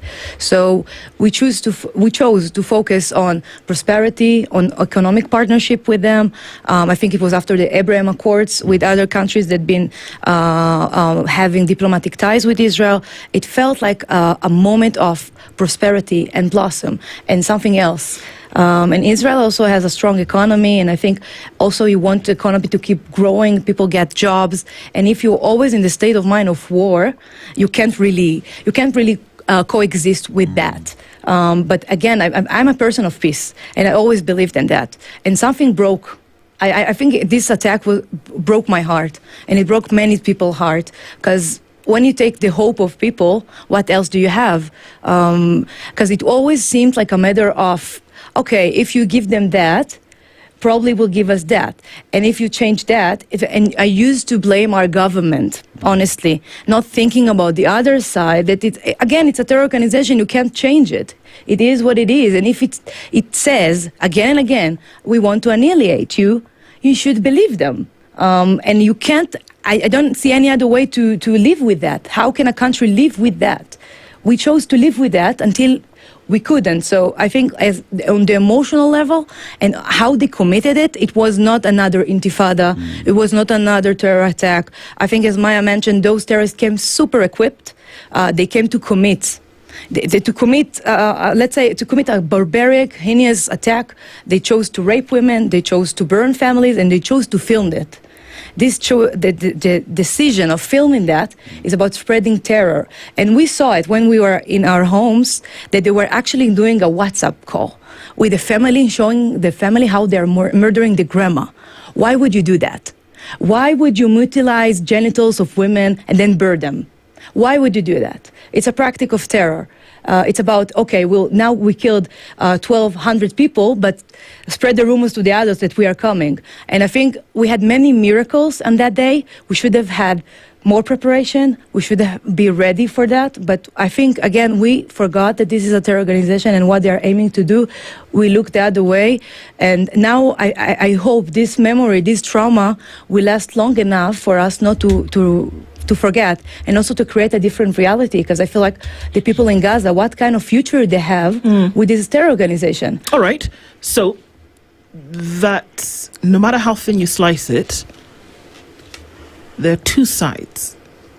Maya, when that terrorist attack was taking place, did it, and after the fact that you came to the realization of what was going on, did it ever play in your mind that Israel, as a country as well, had also attacked on the other side? Did it ever play in your mind? And not just in 2023, but from years before, and that would go on to do the same in Palestine? I'm really sorry to say that there is a big distinction between what Israel has been doing, and I've always been critical of IDF, and there's always moral dilemmas when you come to a house. What do you do when you see a kid? What do you do? I've always been empathetic and sympathetic towards Palestinians. I always used to believe that there are innocent Palestinians who want to prosper, who want to go to get education, who want to travel the world, to post on Instagram, to have the life that I wish for myself. And I've always, talked about it openly with my friends in programs, in leadership programs I attended, and when I was a counselor in many programs.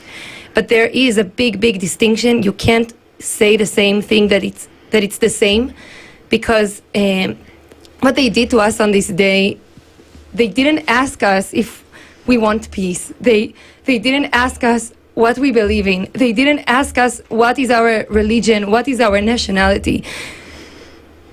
Being this close to death is really is something I don't wish to my worst enemy, to be able to call up your parents who are far from you and to say to them that you don't think you're gonna make it. You're stuck in this area and there's terror. And this is different. I'm sorry. It's different than how Israel is acting. IDF is a defense army. I know that it has its issues. I'm also critical of it. And it's always working to improving. But every time there's been casualties from Gaza, it wasn't from a direct attack on civilians. Let me ask you a question. Let me just finish this sentence, because it's a part of a bigger sentence. There are civilian casualties from Gaza, but Israel always tells them to evacuate before they're attacking. And I know this because my husband Ron, he's in the reserves. What about hospitals? And Ariel can also. What about hospitals where hundreds of babies are children, young children? First of all, I am sorry. Allow me to finish the question.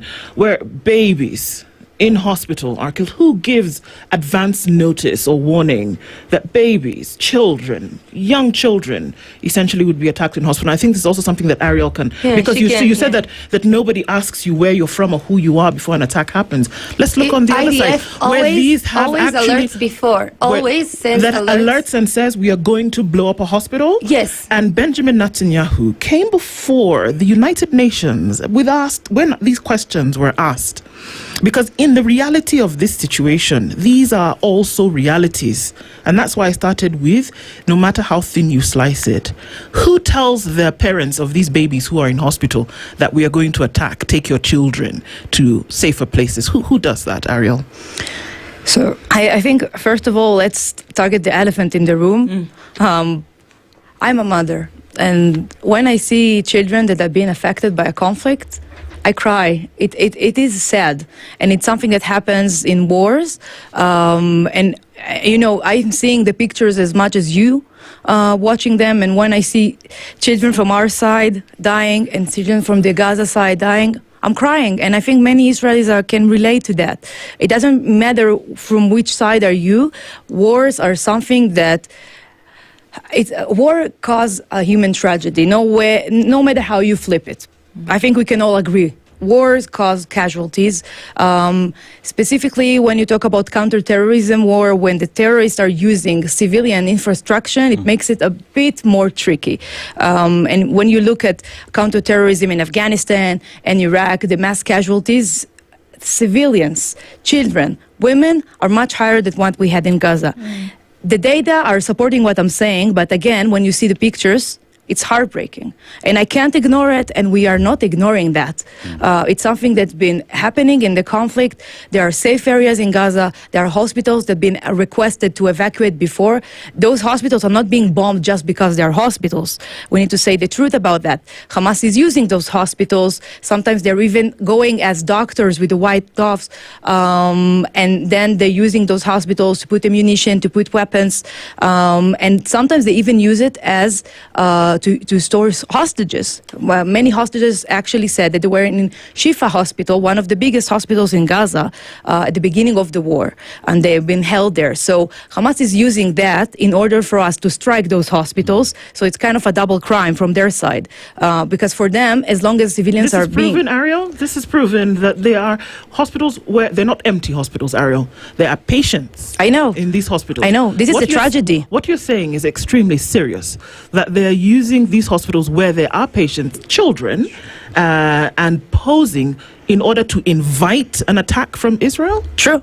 This is their double crime strategy of us of us causing civilian casualties from their own population. So how, like, for example, let's take Kenyatta Hospital. Just imagine in your national hospital that some terror organization will store them ammunition, weapons, rockets, and also terrorists that have been in the basement. Like, what can you do with that? You're trying to give a head notice. You're trying to tell them to go to the humanitarian side, and we've done many operations. I have evidence of that we were waiting with the operations to be launched until we saw that they've been evacuated, new cares and newborns. But sometimes it happens, and this is the tragedy, because when I see it, I'm not just saying it just for that. I'm really crying, because for me, I was like, why are you doing this to your own people? Why? And how can we move along as with this terror organization there? They are just taking advantage of their own population. As long as people are dying from their side, it's a victory for them. So does the Israeli government then take responsibility of innocent civilians who have died during these war? And then again, there has been conversations on that the government of Israel is annexing territory that does not belong to them in Palestine, and that is why this war has extended for these for this period. So two questions: is it true that Israel is annexing land that does not belong to them? And two, does the Israeli government take responsibility for innocent lives that have been taken? Okay, so thank you for that. So for the first question, I think now us accepting, we were the first to accept President Trump peace and ceasefire plan. And this plan is very, very specific with 20 key points that needs to, 20 terms and conditions that need to happen in order to implement this lasting peace. One of this says that Israel cannot take any territory from Gaza. It's very, very clear. And we accepted it. I think no one... Maybe you hear some very far-right voices of people that says, oh, we would like to take Gaza, but it doesn't reflect the government, and it doesn't reflect the majority of the people in Israel. They just want this conflict to be done, the hostages be back, and Hamas taken out of their weapons. I think this is like every Israeli can agree on that. And so I think we can agree on that point that we do not wish to do that in Gaza. Our condition was always hostages, the release of the hostages, and we are glad that part of them came home. The living hostages are home, and we still have in Gaza 13 deceased hostages. One of them, I want to mention, it's very important. One of them is Joshua Molel. Joshua Molel is a Tanzanian student that came to Israel for a better life for his family, came to study agriculture, and just a few days before October 7 he came. And then on October 7, I don't know if you saw it, it was the Hamas terrorists filmed it live. They stabbed him to death. It's very clear. He was speaking with them in English. It was very clear he's not Israeli. He was begging for his life. They killed him in a gruesome way, filmed it, enjoyed it, and then took his body as a leverage to Gaza. And he's still there. And we are committed for his family for a proper burial. So this is why we're fighting for that. And alongside Joshua, we have 12 others that are still there. So this was something that we were very insisting on. Hamas, of course, didn't want to release them because they want to use them as leverage in order to promise their survival. And the second condition is to demilitarize Hamas. And this one, we're waiting. Now we have the yellow line. The IDF withdraw to the yellow line. And we're waiting on this line in Gaza. And when we'll see this condition happens and a different regime will come, we'll withdraw completely from Gaza. Okay. Maya, compare that night with how things are today. And obviously we know that negotiated by President Donald Trump, both sides have agreed at the very least to ceasefire. And that there are certain things that then will happen as a result of that going forward. Is it a plastic kind of peace? Is the peace at the moment different from that night? I feel like just to compare, okay, the hostages who've been in tunnels for over 2 years, who've just been released, one of the first things that was important to them was to smile and to hug their family and loved ones. And the resilience of the Israelis is really astonishing. I can't even begin to understand how they can smile and choose life. Now we know that they've been starved. Some of them were alone, chained for a long time in this tunnel. These are people that went to the Nova Festival, innocent people from the kibbutzes, from all ages. And as to your question about what will I see next, I hope. I've always been an advocate for peace, and I hope that there will be peace. But if you're saying, is it a plastic now bandage? I think it's not going to make a permanent peace, because it's really hard to change the majority of opinions where people choose death over life. And I don't know if you heard the story of Shani Luke. Shani Luke went to the Nova Festival, and she was kidnapped alive to Gaza, and she was led there in a truck, and she had blood injuries from her intimate parts, and they were kicking her and raping her and the crowd was cheering. And these are not just Hamas terrorists. These are children, these are elderlies, these are people from Palestine. I'm not sure if I can say that they're all from Hamas because they're not wearing army uniform. And I'm hoping, I'm wishing for the Palestinians to choose life over death, because for me this day will never be a day of some sense of victory. Even if there will be peace, this will be a day of horrible death, dying for a long conflict, and these people are innocent souls. And I wish for the Palestinians to grow new generations where they just want to prosper, where they just want to travel the world, where they choose the life over death. Because what I saw in my eyes from their videos that they put in the Telegram channels and all over the social media was just people enjoying death and celebrating death. And for me, there's nothing to celebrate about this thing. For both sides. Not a single Israeli celebrated. Not a single Israeli has ever been glad of a death of a Palestinian. This is something I never wish for any other person in the world to be killed this way. From all the sides, from every people on this planet. And I hope the time will tell. I hope that the Trump peace will lead to forces to come there and to disarm the people in Gaza. And I think during a lot of time and education and prosperity, there could be peace. I want the peace. I want to believe in peace, but it's hard for me to see it right now, because a lot of these people, even to this day, October 7 happened 2 years ago, and they celebrate this day. They opened a cafe called Nova Cafe. Like, why would you do that? Like, this is really offensive. I hear you. Finally, Ariel, can both sides choose life over death, in the sense that we saw food being used as a weapon? We saw citizens in Palestine dying because roads that lead for food aid were closed, and even some were being killed. Can both sides choose life over death? Every day. It's a decision. It's a hard decision sometimes.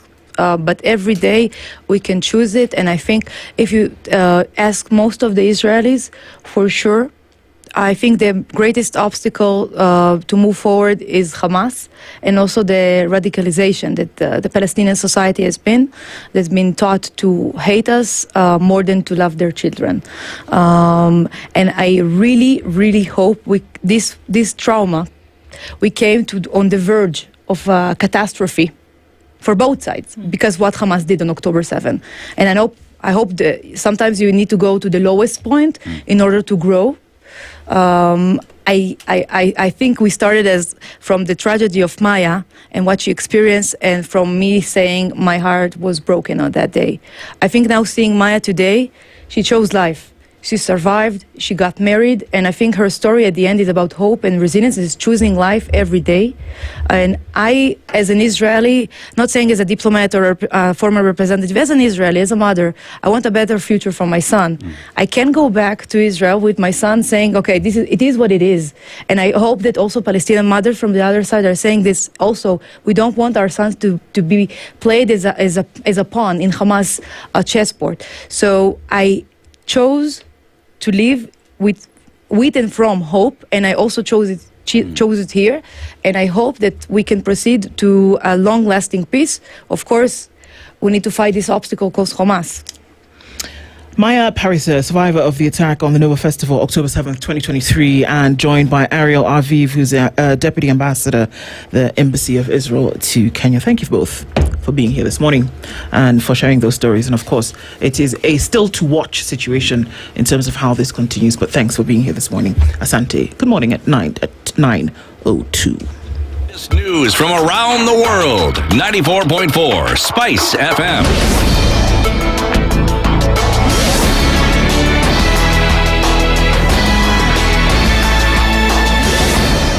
Good morning. This is the News Wire. I'm Leah Ubaga. The Senate Education Committee is today scheduled to visit Trans Nzoia County to assess the state of TVET institutions and kindergarten infrastructure. The committee will first meet Governor George Natembeya at around 9:30 a.m., then tour Showground Kindergarten, Matisi Technical College, Progressive Academic Kindergarten in BD Ward, Anderson Technical College in Chepchoina Ward, and Timur Kindergarten in Kaplamai Ward. The visit aims to evaluate challenges and achievements in early childhood and technical education to guide improvements in national education policy and funding. The family of Moi University student Cheryl Ohanga, who allegedly died after falling from a building in Nyamweya, has now come forward to dispute the claims, claiming their daughter may have been thrown from the building. Speaking outside the Nyamweya Referral and Training Hospital morgue shortly after the student's autopsy, the family led by Cheryl's mother, Rispa Kerubo, said the autopsy report confirmed that the girl died from injuries believed to have been caused by a blunt object to the back.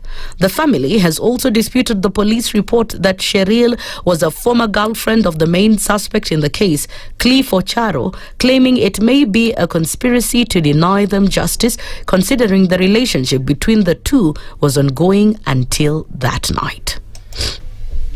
What is the problem? County government hayezi negotiate na national government. Wafanyi biashara wangu haswa wale wa furniture wapewe spaces hapo, wajenge temporary structure ili wafanye biashara yao. Hauna huruma, mtu analipa ushuru, hakuna choo. I'm sorry about that audio. This comes as the main suspect in the murder, Cliff Ocharo, continues to be detained by detectives in Nyamweya as investigations into the events of the night of the 12th of this month continue. The Directorate of Criminal Investigations has dismissed reports claiming that Collins Jumaisi, the main suspect in the Kware killings who escaped from Gigiri police station in August last year, has been arrested. The clarification comes after social media reports emerged following the arrest of a man in Naivasha who falsely identified himself as Jumaisi. The DCI stated that Jumaisi remains at large and urged the public to share any information that could lead to his arrest. A reward of 1 million Kenya shillings has been offered for credible tips as investigations into his escape continue. West Pokot County leaders have lauded KANU's decision to join the Kenya Kwanza government weeks after party leader Gideon Moi withdrew from the Baringo senatorial race following talks with President William Ruto. Led by Kenya's ambassador to Zambia, Lilian Tomitom, the leaders praised President Ruto for reaching out to Moi, saying the move would foster unity in the Rift Valley and across the country. They also urged the president to engage former West Pokot Senator Dr. Samuel Pogisho in the ongoing unity efforts. Mimi nimeona arrangement ya serikali na KANU imeingia. Na ninajua rais atapanga Gideon. Nataka nikuombe kwa unyenyekevu, Your Excellency. Wewe panga Pogisho. Hapo. Pogisho alikuwa mbunge wa hapa for 24 years. Mheshimiwa Lote ni product ya Pogisho.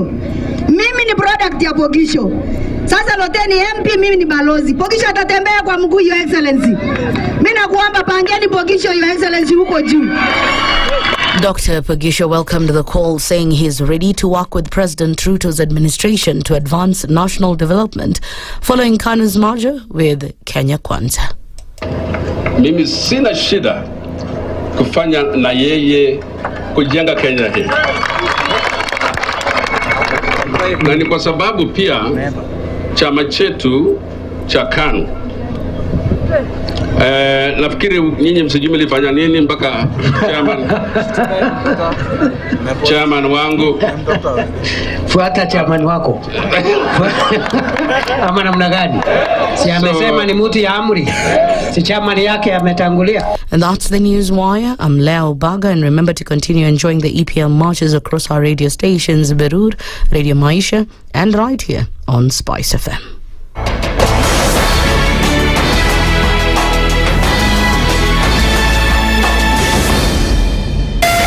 .4 Spice FM, Nairobi.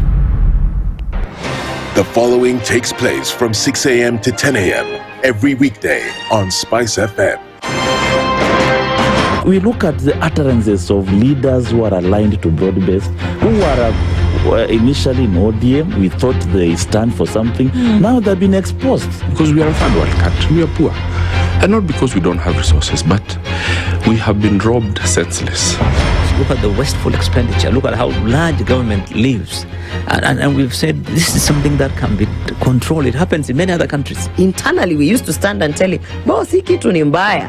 And you'd say, now he doesn't, let me tell you, you saw the other parliamentary group meeting. People went there, sat, listened, looked at him. There was no plenary, left. The Situation Room, Kenya's biggest conversation. In this country, 6 families and 8,000 Kenyans control 90% of the GDP.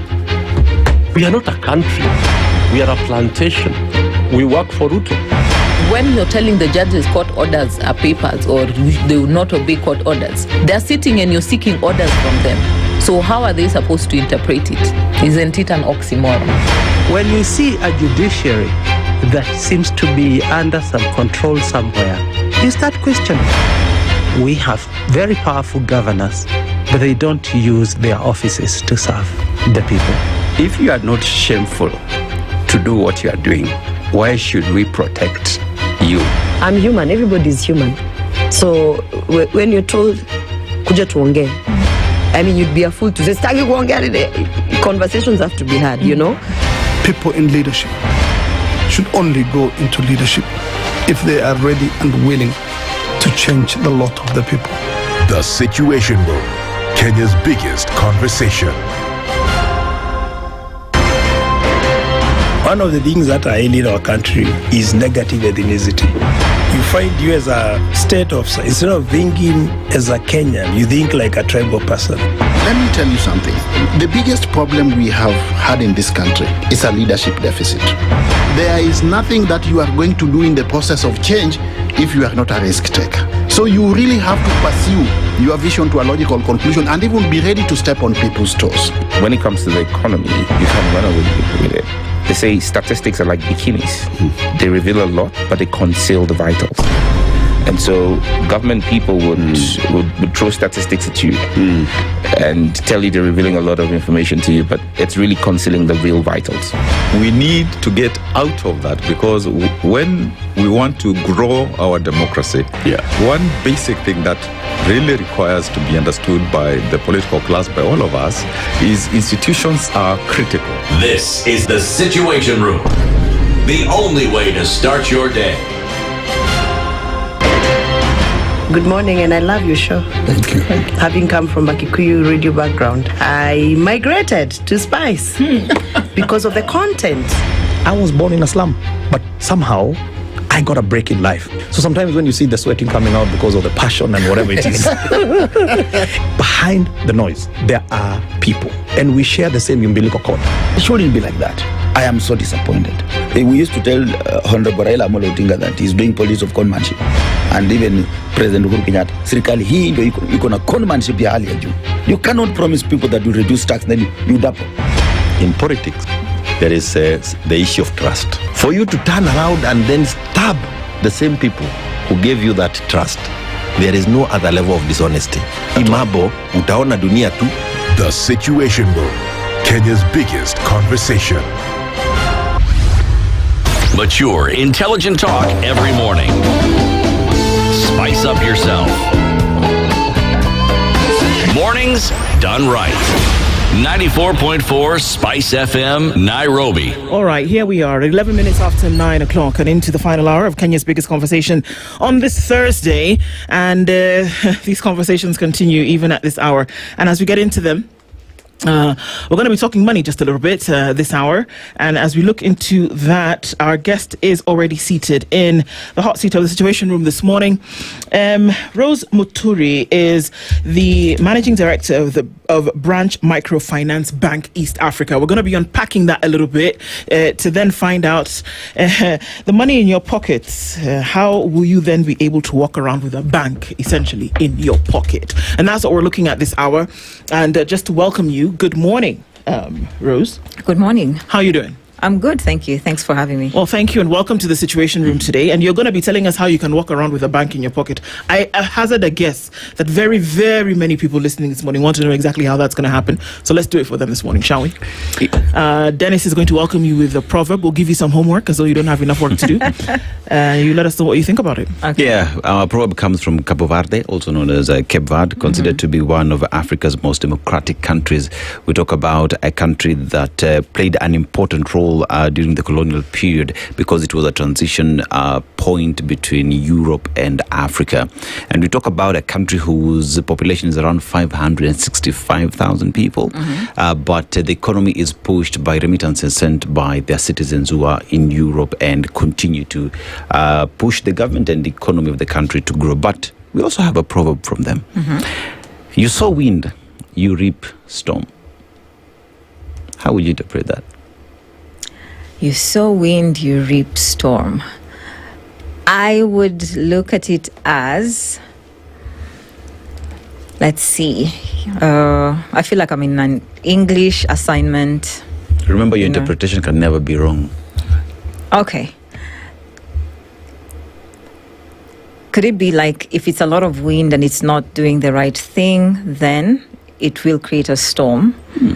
Possibly. So in whatever you're doing, and you're maybe aggressively doing it and it's not going in the right way, it ends up creating a storm or, an outcome you didn't want. Yeah, it just reminded me of a situation in Lake Turkana where they're using that much wind to generate power. So one would assume the storm in that instance is the power we get. Possibly, because it's being used nicely. Yeah. Yeah. It's a good thing about your opinion. Yeah. Say whatever you want. And somebody says, well, that's wrong. So excuse me. Yeah, it's my opinion. It's my opinion.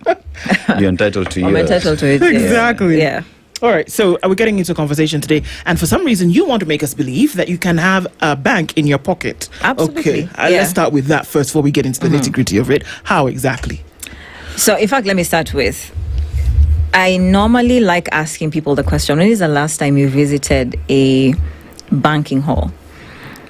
You see, you're trying to look in the sky to see when is the last time. It's a long time. We don't normally do that, and that's pretty much the agenda that we have today. Because as Branch, we are the first neobank, and for purposes of people to understand what a neobank is, we essentially are a branchless bank.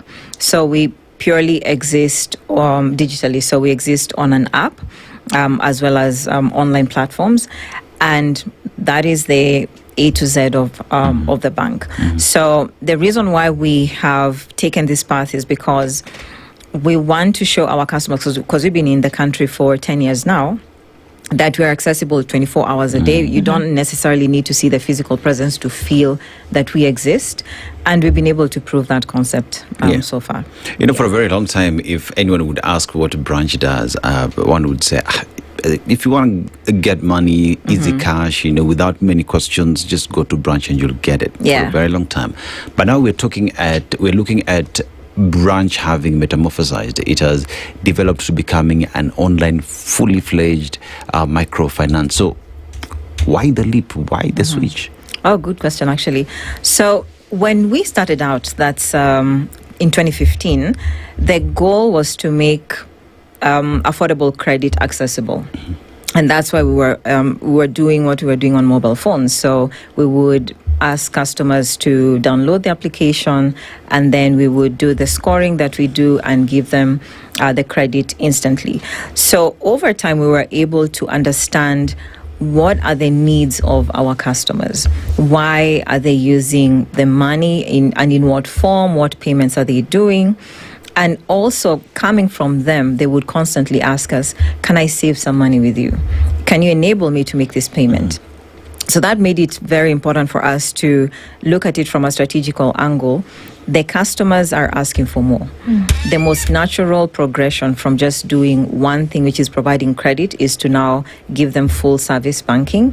And that now led to the conversation of, can we now become a neobank? So in Kenya, the regulations for neobank do not exist as it is. So that's why we were able to get the microfinance banking license. Okay, so you've moved from a microfinance to a full-fledged bank, and we are a microfinance bank. Oh, microfinance. So you moved from a lending option to now a full-fledged bank. Yes. So everything that you would do with the bank, all of that you can now do. What is it called? Branch bank? What is it? Okay. We actually just call it branch because the brand in and of itself, and I have to say huge kudos to the marketing team. They've done a good job in just making sure that the brand branch is well known. So we don't even need to add, microfinance bank or anything else at the end. Okay. Yeah. So then how does this change for everybody who knew branch as branch?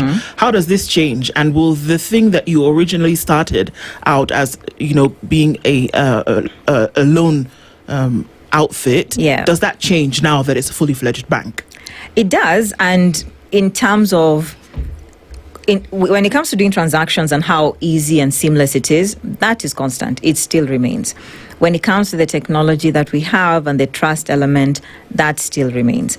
The only difference becomes when you are at branch today, you'll be able to not only get the loans that people were very used to, you can now be able to save, you can now be able to make your payments, you can pay for utilities.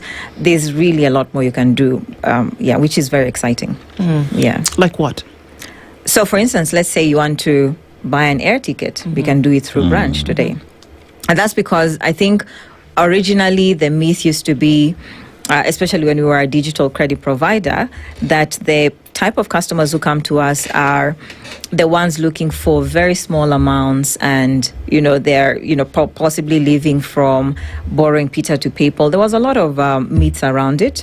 However, our data shows different. So we're looking at customers who, on one hand, 70% of them are in business. They're doing trade.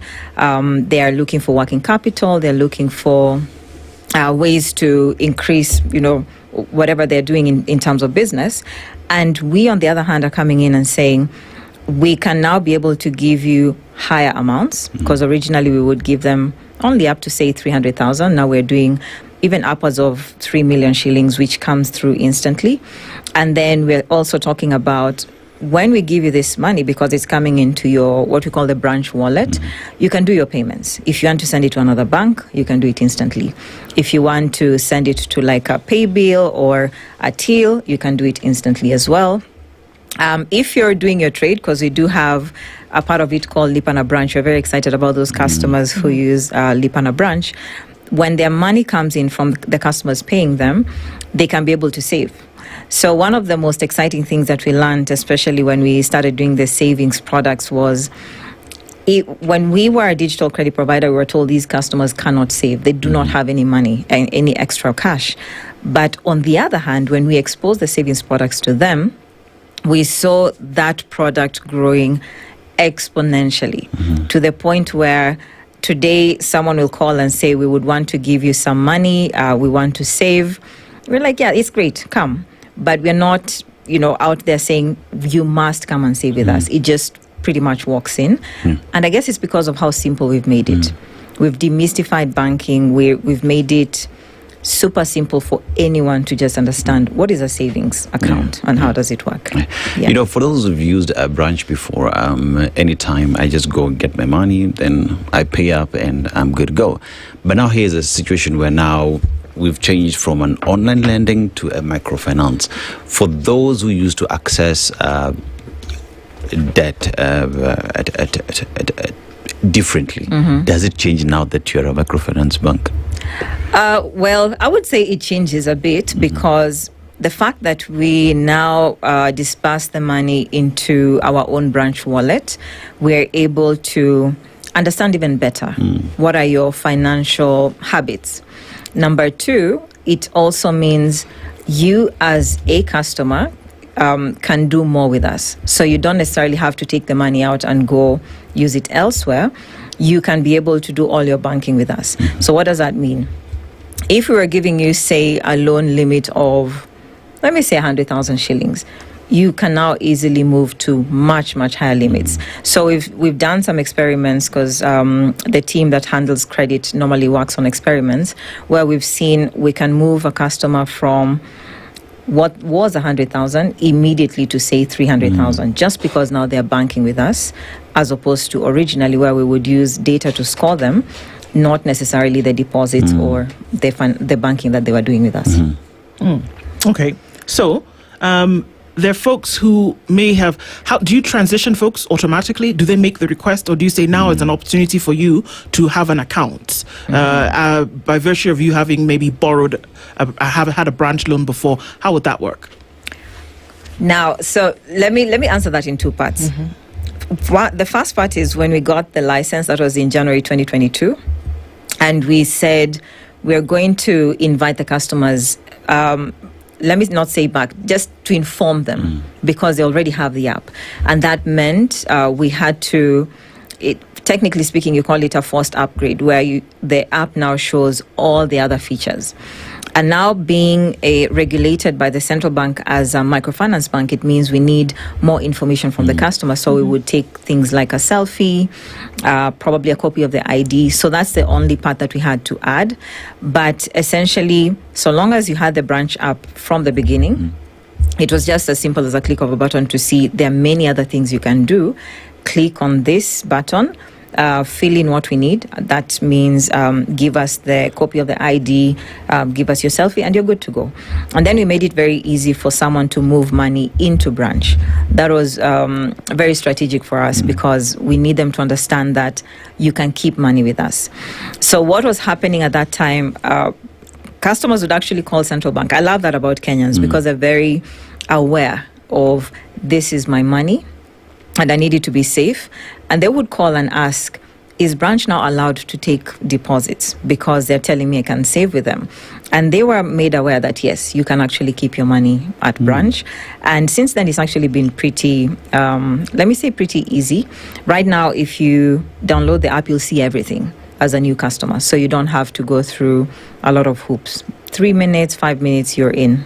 Yeah, no paperwork. You know, when you talk about microfinance, there's always a building somewhere around the corner where you can walk in, traditional banking, you know. But here we talk about we talk about a facility that is purely online, and that, first of all, one would say is communicates to where the country is at. You know, a large population, young people, always online, and where else to get them? No one's got time of going to banking halls, or you'd say the numbers continue to diminish and go down. But even while at that, so what makes, apart from just that idea that we are online and this is where we are, what makes branch stand out from its competitors? Now, two things. One, we were there from the beginning when people needed money, when we were doing lending. So that gave the market, so to say, or the customers, the information that branch does exist. And the most amazing thing is when we started, like, let me call it full service banking, customers, when we would talk to them, because we do a bit of user research, they would say, you trusted us with our money, with your money. Now we can trust you with ours. You can keep your money. I mean, you can keep our money for us.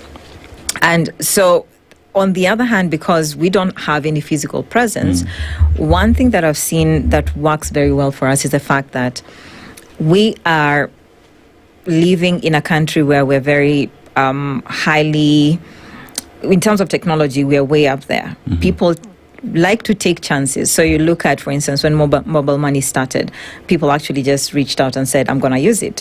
When you talk about, let me talk about virtual assets. Yes, the law passed recently, but even before that, people were still sending money using it. When you talk about which other example can I give? even if it's social media or whatever the case is, people just jump into it and say, let me try and test it.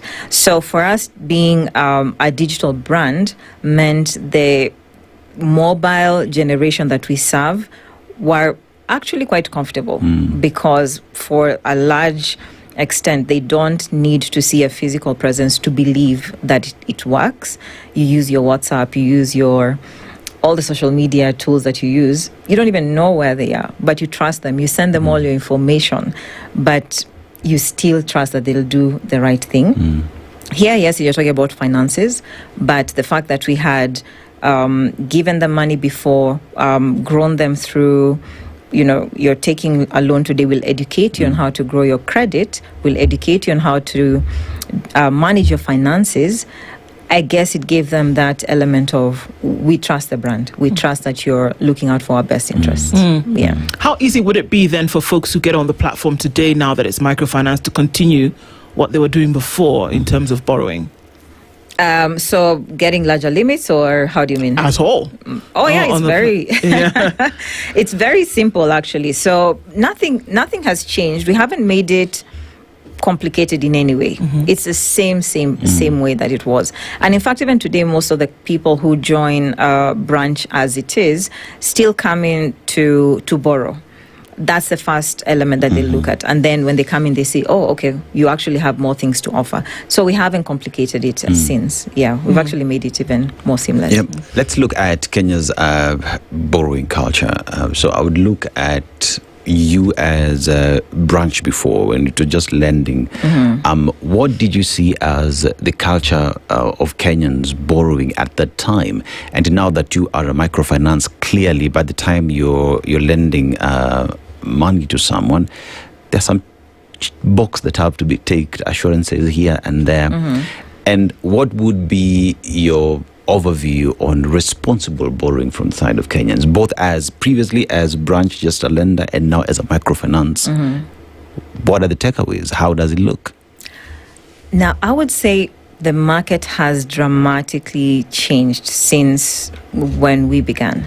So you're talking about 10 years, lots of efforts have been made from both the regulatory side, also from just consumer awareness.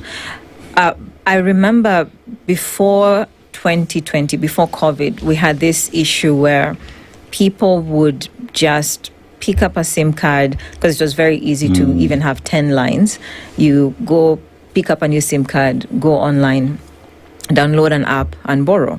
So the unintended consequence became, now any institution that's offering digital credit is now perceived to be the enemy, because they were perceived to be over-indebting customers and so on. But it was how the market was structured, all the way from how do you access it to how does the information flow. But now, after COVID, because there's a lot of work that was done, you'll find getting a SIM card now, it involves quite a bit of work. You can't just keep adding SIM cards endlessly. That was fundamental for us. Number two, information flowing to the credit bureaus. I know people panic when they hear credit bureaus, but it's actually a good thing, because if your data is there, both because we submit both positive and negative, it means for the positive data, you can get higher loan limits anywhere you go. You'll actually, banks will be chasing after you because they can see your data. So that also helped. Then number three, when it comes to the regulations, they had to ring fence the suppliers of digital credit. So that made it very transparent. You have to disclose the rates that you're offering. You have to disclose, what type of information are you using. Then we also have the data protection law that came in. So this whole element of people, those rogue lenders who would go and text your whole phone book, had to stop. Yeah. So if you look at it then versus now, a lot has changed. And for us as branch, we've benefited from those changes. And then what was just now, let's say the cherry on the top, was now being able to take deposits from our customers, giving them payments, has made our life very easy, has made customers more happy. So I guess it's a win-win. Yeah. So people in business We also know that there are folks who borrow in the morning, do business, pay it back at midnight. That's one of the things that folks have been able to do on a lot of these lending apps. What kind of support then is there for businesses now that it is now a microfinance? And, if we want to look at the broader picture of society, that we know that drivers of the economy are MSMEs, or they should be. If we operated in a society that was pushing that particular agenda properly, MSMEs should be the drivers of an economy, supported by government. Now, what happens, unfortunately, in a lot of cases, is that a lot of the banks are giving their money to government. I could get controversial here. Yeah. But are lending money to government, whereby it should be safe. going.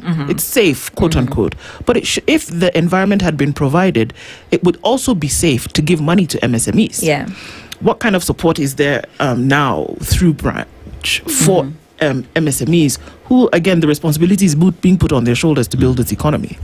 I really love that question, because when we look at our data, we see over 70% of our loans go out to people who are doing business. So when they're borrowing, we normally ask the reason, and the reason will be business purposes. So what we've done is we've looked at, from the information, because we are a tech company, we deal with a lot of data. So we've been able to look at this particular customer who's in business.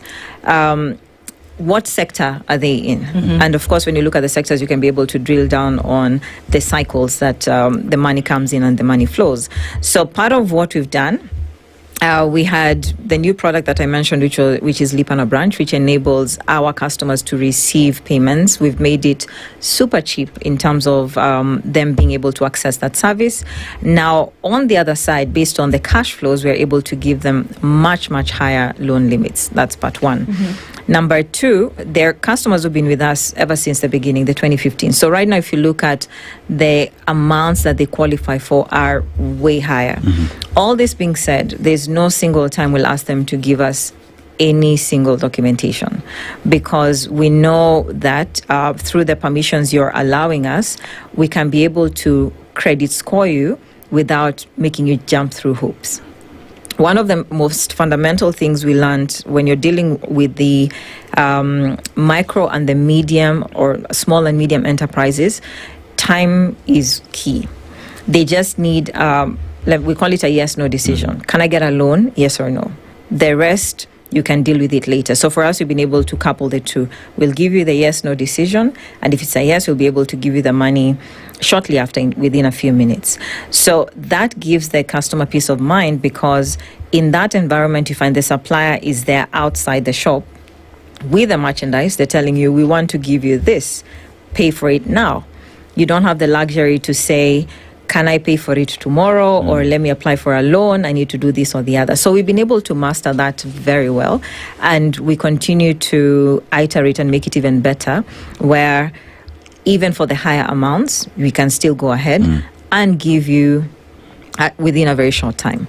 So what that has done is it's made the SMEs that bank with us to refer more SMEs. I find it phenomenal. And they will create sort of like a WhatsApp group where they say, why are you not with branch? So we've even gone to visit them. You'll find they are possibly in the same area, and they will be our biggest ambassadors, because we came through for them at the point of need. And what they normally tell us is, we just needed the yes or no. If it was no, we'd understand. But if it's a yes, thank you for giving us the answer immediately and the money that we needed.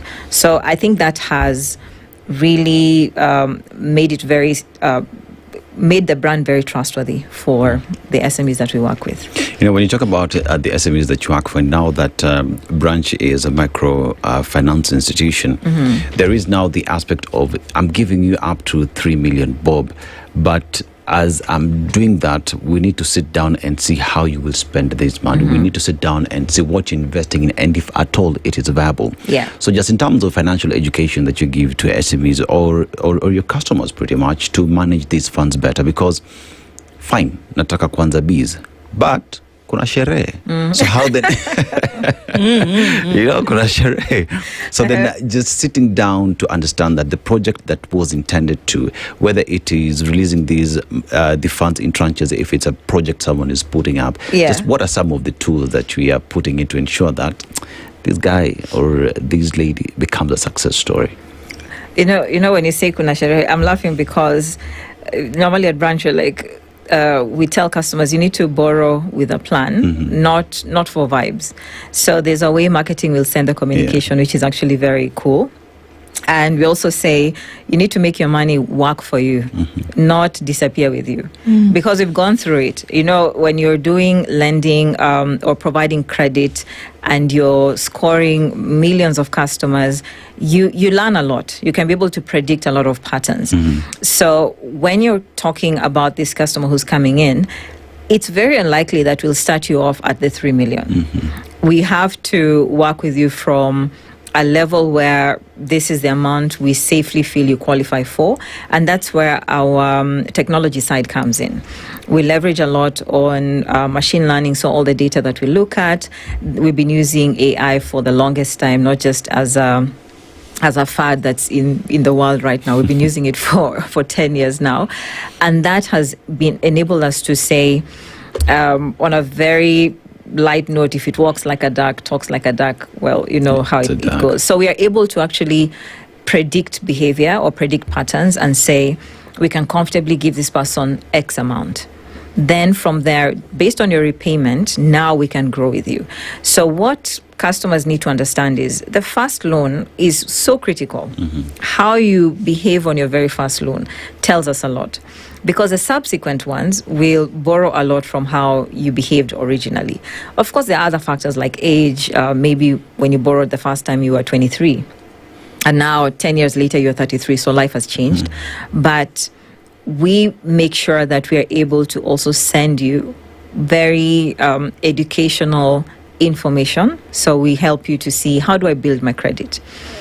What does paying on time mean? Not just necessarily for branch, but generally, because being in a market like Kenya, customers are multi-banked. You'll hardly find someone saying, I only bank with one bank.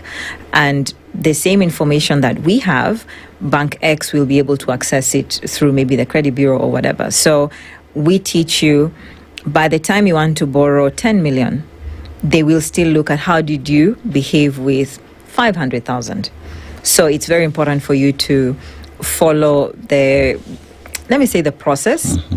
And also we teach them how to save, because that element is also very important. The thing about Kenya, which is exciting, is when you talk about financial inclusion, we're saying that we're at above 80%. I think we talk about 85%.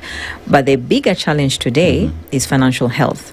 So that's where we as branch are playing at, to see, can we be able to help our customers get to a comfortable place and have better financial health. How come women are playing such a big role in, whether they are the customers or pushing certain financial directives? Why is that? Well, so this is my, let me call it personal opinion. I think when it comes to taking risks or, looking at how can I make finance work either for my business or in the family, women will not take reckless risks. They look at the longer term. I need to stretch out these funds to do the purpose that it was intended. So what we've seen from the female customers that we lend to, truly they are better repairs. It's actually a fact. And more to the point is because if they had said they're borrowing to buy stock, that's practically what they're going to do. On the other hand, you'll find, with no bias, I think for the men, they get excited. They're like, oh, there's this new thing that I've just seen. Let me try and diversify, whatever. So we've seen working with the women and just helping them to grow their limits as well has really been helpful. The only thing that we are grappling with is the applications are still quite low, not just necessarily for branch specifically, because for us we have 40% are women who come and apply, whether they're doing it for business or for personal purposes. So there are some initiatives. We have some partners we're working with to see, can we do some experiments so that we can be able to encourage more women to apply. Some fundamental things are, because we are a phone-based bank, when you travel further out of, say, the major cities or major towns, you'll find in the household, maybe the phone has been registered under the man, but it is the woman who's using the phone. So we get those nuances, and hence we have to see, how do we enable that business to grow without having any gender biases. We just want to look at how are you performing from a credit perspective. So that's another angle that we normally look at. I mean, women form a very important and integral part of it all. You say that unfortunately applications are still low. So do we have any special programs meant for women per se? So programs at the moment, no. So that's what I mentioned. I've just mentioned that we want to pilot a few things because it's intentional. So what we've done is we recently signed up on something called We Finance Code. So this is essentially partnering with other like-minded institutions to empower women entrepreneurs. So there's a few experiments we want to conduct, possibly November, December, to see, can we intentionally target the women entrepreneurs and work with them and see what impact does it have. And if it is great enough, we can scale it faster. But I'm excited about that We Finance Code, because it's being championed all the way from the Ministry of SMEs and Cooperatives to Central Bank and the rest. So I think it's going to have a good impact. You know, we have let me call it a constituency of Kenyans who go to Bank A, try to get credit, zero. You go to several banks, zero. I got to branch online, as an online lending facility, I got credit. So there is a constituency of individuals who accessing credit has been difficult for one reason or the other. So what are just some of the inclusivity or financial inclusion in branch that would help these individuals access credit? Right. So number one is, so long as you're over 18, apply, and then we shall vet you and see, do you qualify or not. Now, this will look at your financial behavior, because it's all about the smallest things. Maybe you're in university and you normally get a stipend, maybe you have help, whatever it is, how are you spending it? So we won't start you off with the largest amount, we'll start you off with a small amount, but it helps you to start building your credit. I have to say, by the time banks are saying, let me lend to this customer, they have looked at how are you borrowing and repaying at branch for the most part, because we've had millions of customers that have accessed our platform. So that's the first step where we look at, we will encourage you to apply. Then if you get approved and we lend to you, please pay promptly. Don't get excited and say, well, this is free money. That's what used to happen before 2020. People will be like, this is free money. And right now they're coming back and saying, well, I think I messed up because I'm trying to get loans elsewhere and I'm being told, but you did not pay branch many years ago. So we don't want that to cloud their future access of credit, but we can still be able to give them larger credit if they needed. And I just remember one, a doctor had gone to see recently, I had fractured my wrist, and he said that, because I told him I work at branch, and he said, thank you very much for the work you guys are doing, because I remember my campus days when I had no money and no one would believe me because I'm still a student, but you never asked me anything. I just applied and you gave me a loan and I was able to sustain my university life. So until today, he's still with branch. And I found it to be very interesting because you'd be like, well, now that this person is, say, a doctor, they probably look for the biggest bank to bank with. Right. But they still trust branch. So we are happy to be the underdogs who are challenging the status quo. Yeah, I know you talk about financial health and financial responsibility, but if there were things that you wanted people to know and go with in terms of being responsible when it came to lending, what would those be? Or borrowing in this case? Borrow wisely, pay promptly. It's as simple as that. Because access to credit right now, I think, if you compare now versus 20 years ago, we've gone a long way. You can access credit very easily. But that's the easier part. What is more important is how are you going to pay back and when are you going to pay back? Life gets challenging. So we would encourage you, and even speaking as branch, in case you find that you have a challenge, you're not able to pay immediately, reach out. Because when you reach out, we're able to do things like a loan extension. We're able to look at, can we give you a moratorium for a particular time? So like last year when we had the floods, it was this year. Were the floods this year? They were actually last year, sorry. Yeah. So when we had the floods, actually, a lot of small businesses were affected.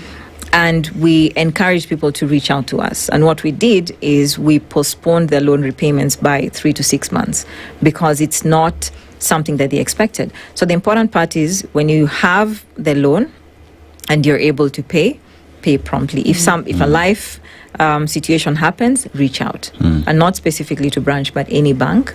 Have a conversation with them. They're willing to listen because it means you have the willingness to pay. It's just that the capability at that time is not there. If you now try to be funny where you've been given money, we're trying to reach out to you, you're unavailable, now that speaks to character. And when it comes to credit, character plays a very huge role. Yeah. You know, it's weird that it's coming from you, but women are said to be good financial managers, whether CEOs. What do you say said to be? It's our. I want clarification. That's why I said it is weird coming from me, you know. But then again, so whether it's your spouse, women are seen as good financial managers, even starting from home. Yeah. And that men have said it's just another story. Demystify. Well, break it down for us to understand why that is the talk in town. So let me ask you a question. If you are to, say, send money, or if you know people who normally send money to their folks, not the black tax, just to support, you know, I want to send you something. Do they send to their mom or to their dad? I'm just asking. Ask the one who said that. So what have people told you? Whom do they send it to? Personally, I send to both. I think it's safer like that. So, but majority do send to moms. Yeah. So that speaks to a bit of it. Subconsciously, we know that if you send it to the woman, it will likely be used for the intended purpose. And that speaks to also just largely providing credit and, you know, how are they borrowing and so on. The intended purpose. So they don't take reckless risks that are, like I was saying earlier. If they have to take a risk, they have calculated, because probably if they have a family comes first. They have to make sure everything is okay. If there's a hot deal happening somewhere where you're being promised the biggest returns, they will really think about it before they say, let me put my money. And even if they put it, they won't say, here's 100%, let me take a gamble on it. So even when it comes to how they behave on the credit side, whatever amount of money they've been given, they will use it for the intended purpose. Very calculated risks. So as someone who's at the back end, sorry for putting you on the spotlight, you're at the back end and you see women streaming in, is that a point to saying, yeah, you know, here you're safe? Just in terms of character and what is there? Well, thankfully, the data that we look at, you're not able to, or let me say internally, for us specifically as branch, we don't use the gender. It doesn't count. We look at it post the event to see how did the loan perform. So we don't use it to judge whether we can give you more money or not. Because that will also create another bias. So what we do is just study the after effect and come and show that, yes, they really are. We put them on a level playing field, but they turned out be better. So I'm just looking at this trajectory. First of all, being a lending app, and then getting to microfinance. So obviously, are you looking at full-fledged operations moving into the future? So a few factors we'd have to consider are, of course, if you want to now become like a full commercial bank, there's the capital element. It's not something that we've thought about for the time being, because the capital requirements right now for a commercial bank are quite high. So it would mean quite a bit of heavy lifting to get into that. We are pretty okay being in the microfinance space, largely because of the customers that we are serving. The type of facilities that they're asking for, the speed at which we're able to provide the services to them at. And there's a huge population that's in the micro space. So we want to be the bank that provides them with world-class services at that level. And the pie is huge. So I think for now we'll still be able to be serving the microspace, and we're okay with that. Yes. So let's talk about finance and tech. You know, for a very long time in the country, there's that generation who believe I must walk into a bank. I must fill the forms for me to be sure that my money is there. My goodness. There are those who need that card to go to an ATM to check the balance. You know, they don't trust that our phone will give you that balance. Right. You know? So let's just look at tech as a game changer in this space. You've been in this in this game for over a decade now, and one would say through the use of AI that everyone is now jumping on, you have mastered the class on how to incorporate tech in financial institutions. How is that a game changer in the years to come? Where do you see the country sit, and what do many have to learn from the successes that branch has? Right. So the consumer is becoming more and more impatient. We have become like an instant generation. Anything you need, you want it instantly, you want it customized, you want it to, understand me and my nuances. Now, the disadvantage we face sometimes is when it comes to non-financial companies and the way they're advancing in technology. It influences a lot what the customers want. So, for instance, if you look at, I'll give a very, let me call it a silly example. The few times WhatsApp is down, you don't even suspect it's WhatsApp. First of all, you'll check, do I have data? Is the Wi-Fi working? And so on. Before you come and check, is it WhatsApp?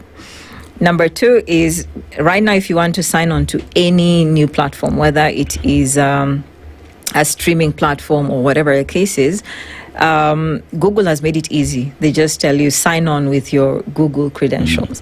And that's the pressure the customers are giving us. They're like, why do I need to have a password? Why do I need to go through like a one-time PIN and so on? Why can't I just use my Google authentication? Then here you come back and tell them, well, it's because we want to safeguard your money, but it's no longer holding a lot of water. They're thinking, well, with all the technology in the world, why don't we just protect my money without giving me a hard time to access? So from a technology side, we'll still be getting a lot of pressure from customers who will be saying, we want faster, we want seamless, we want it to work. I don't even need to think about it. But we also have the inherent risks, which are like cyber crime, and AI is bringing its own type of risks as well. So we'll need to balance it out. So I think in the future, or let's say even right now, because we're in that future as we speak, we would just need to work collaboratively with the suppliers of the technology and the security for the technology, plus also incorporate what the customers are asking for. Make it less friction, but also super protected for them to keep trusting the platforms. Okay, so taking all of that and then combining that with, that's where we are, this is where we want to go, and what's happening in this very moment, where would you imagine that it would be? Is there a serious attempt to convert just borrowers to have them operate within the microfinance ecosystem? Or is it to say, okay, let folks who've been doing that just continue with what they're doing? You want to merge things and move ahead? Because you talk about going commercial, there's a capital contribution that, of course, must be made. And it could very well be from these folks who are operating in this system today. How do you combine all of that towards this transition? Right. So we are, I think on one hand, we are having, let me say, a bit of an easier path, because we had a lot of customers who had already downloaded our app. So we had their information with us. They had registered. So converting them becomes a quick text message. You can send them and tell them, we are a bank, we're doing all these things, come and do everything. Then we tell them, apart from just giving you savings and payments, we will want to give you foreign currency type of transactions, continue with us. So the growth with the customers becomes much easier. We don't have to spend a lot on marketing. That's one advantage we have. So even as technology advances, right now we have the virtual assets law that has come out. In case in the future we want to do anything in that regard, it becomes easy because we have our customer base that we can move into that direction with. So that's what I can say. How do you see branch changing the microfinance space in the country in the future? We are in that future, but there's always another future. I think even as it is, we've already challenged the status quo, because the microfinance segment serves a very important sector of this economy, but it's always been looked at as having slower processes, which by and large you'll find there's some very niche microfinance institutions that are very good at it. Because if you're talking about microfinance institutions that deal with farmers, or say cooperatives at a local in a small location, for instance, they've mastered the art of understanding that farmer to that grassroots level. So in that regard, we respect them for that. We're not going to be able to challenge that, because there's no day we'll say we're going to visit that farmer. Now, on our part, we're saying the generic type of loan you would need if you just want access to quick capital to sustain you even as you get the larger bespoke type of credit, we will be there for you. So I think on one hand we complement each other, but on the other hand, based on the speed, we're getting more people saying, well, I want to still, bank with branch. I want to still continue applying for loans at branch. So that has been, I guess, an advantage we still continue to carry. What about the folks who did make the mistake? They made a mistake. They messed up. And they said, okay, you know what? Fine. I can see that maybe, she said, we need to have a conversation. That goes to character. How do you incorporate them in all of this? Who's saying, okay, can I knock on the door? Can I come have a conversation? Yes, and we've had quite a number of them. So the conversation we're having with them is a bit different, where we're telling them, we gave you a chance and you didn't do exactly as the agreement we had. So now, because you're back, we're happy to welcome you, but you'll have to at least bank with us. There are those ones who'll come just for the loan side. We'll give them the loans and then they'll repay and so on. But now for these ones, we tell them at least start a banking relationship with us, which means do a few transactions with us, keep some money with us. Let's start. It's like a relationship. When you ghosted someone, now you're back. At least take me out for dinner. Just take me out for dinner. Be available for some time. So that's what we're looking at. Of course, been refreshing. Rose Maturi is the MD at Branch Microfinance Bank East Africa. From just a loan app to now a microfinance outfit, and just being able to hear the different ways in which this can all, morph and go into something else. What's the app? It's on the Google Play Store, Apple apps. We're on Google Play. Just Branch. Just Branch. Yeah. There you go, Rose. Thank you for being here this morning. Thank you very much.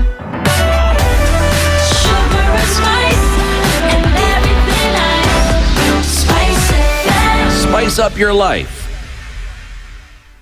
The latest news from around the world. 94.4 Spice FM.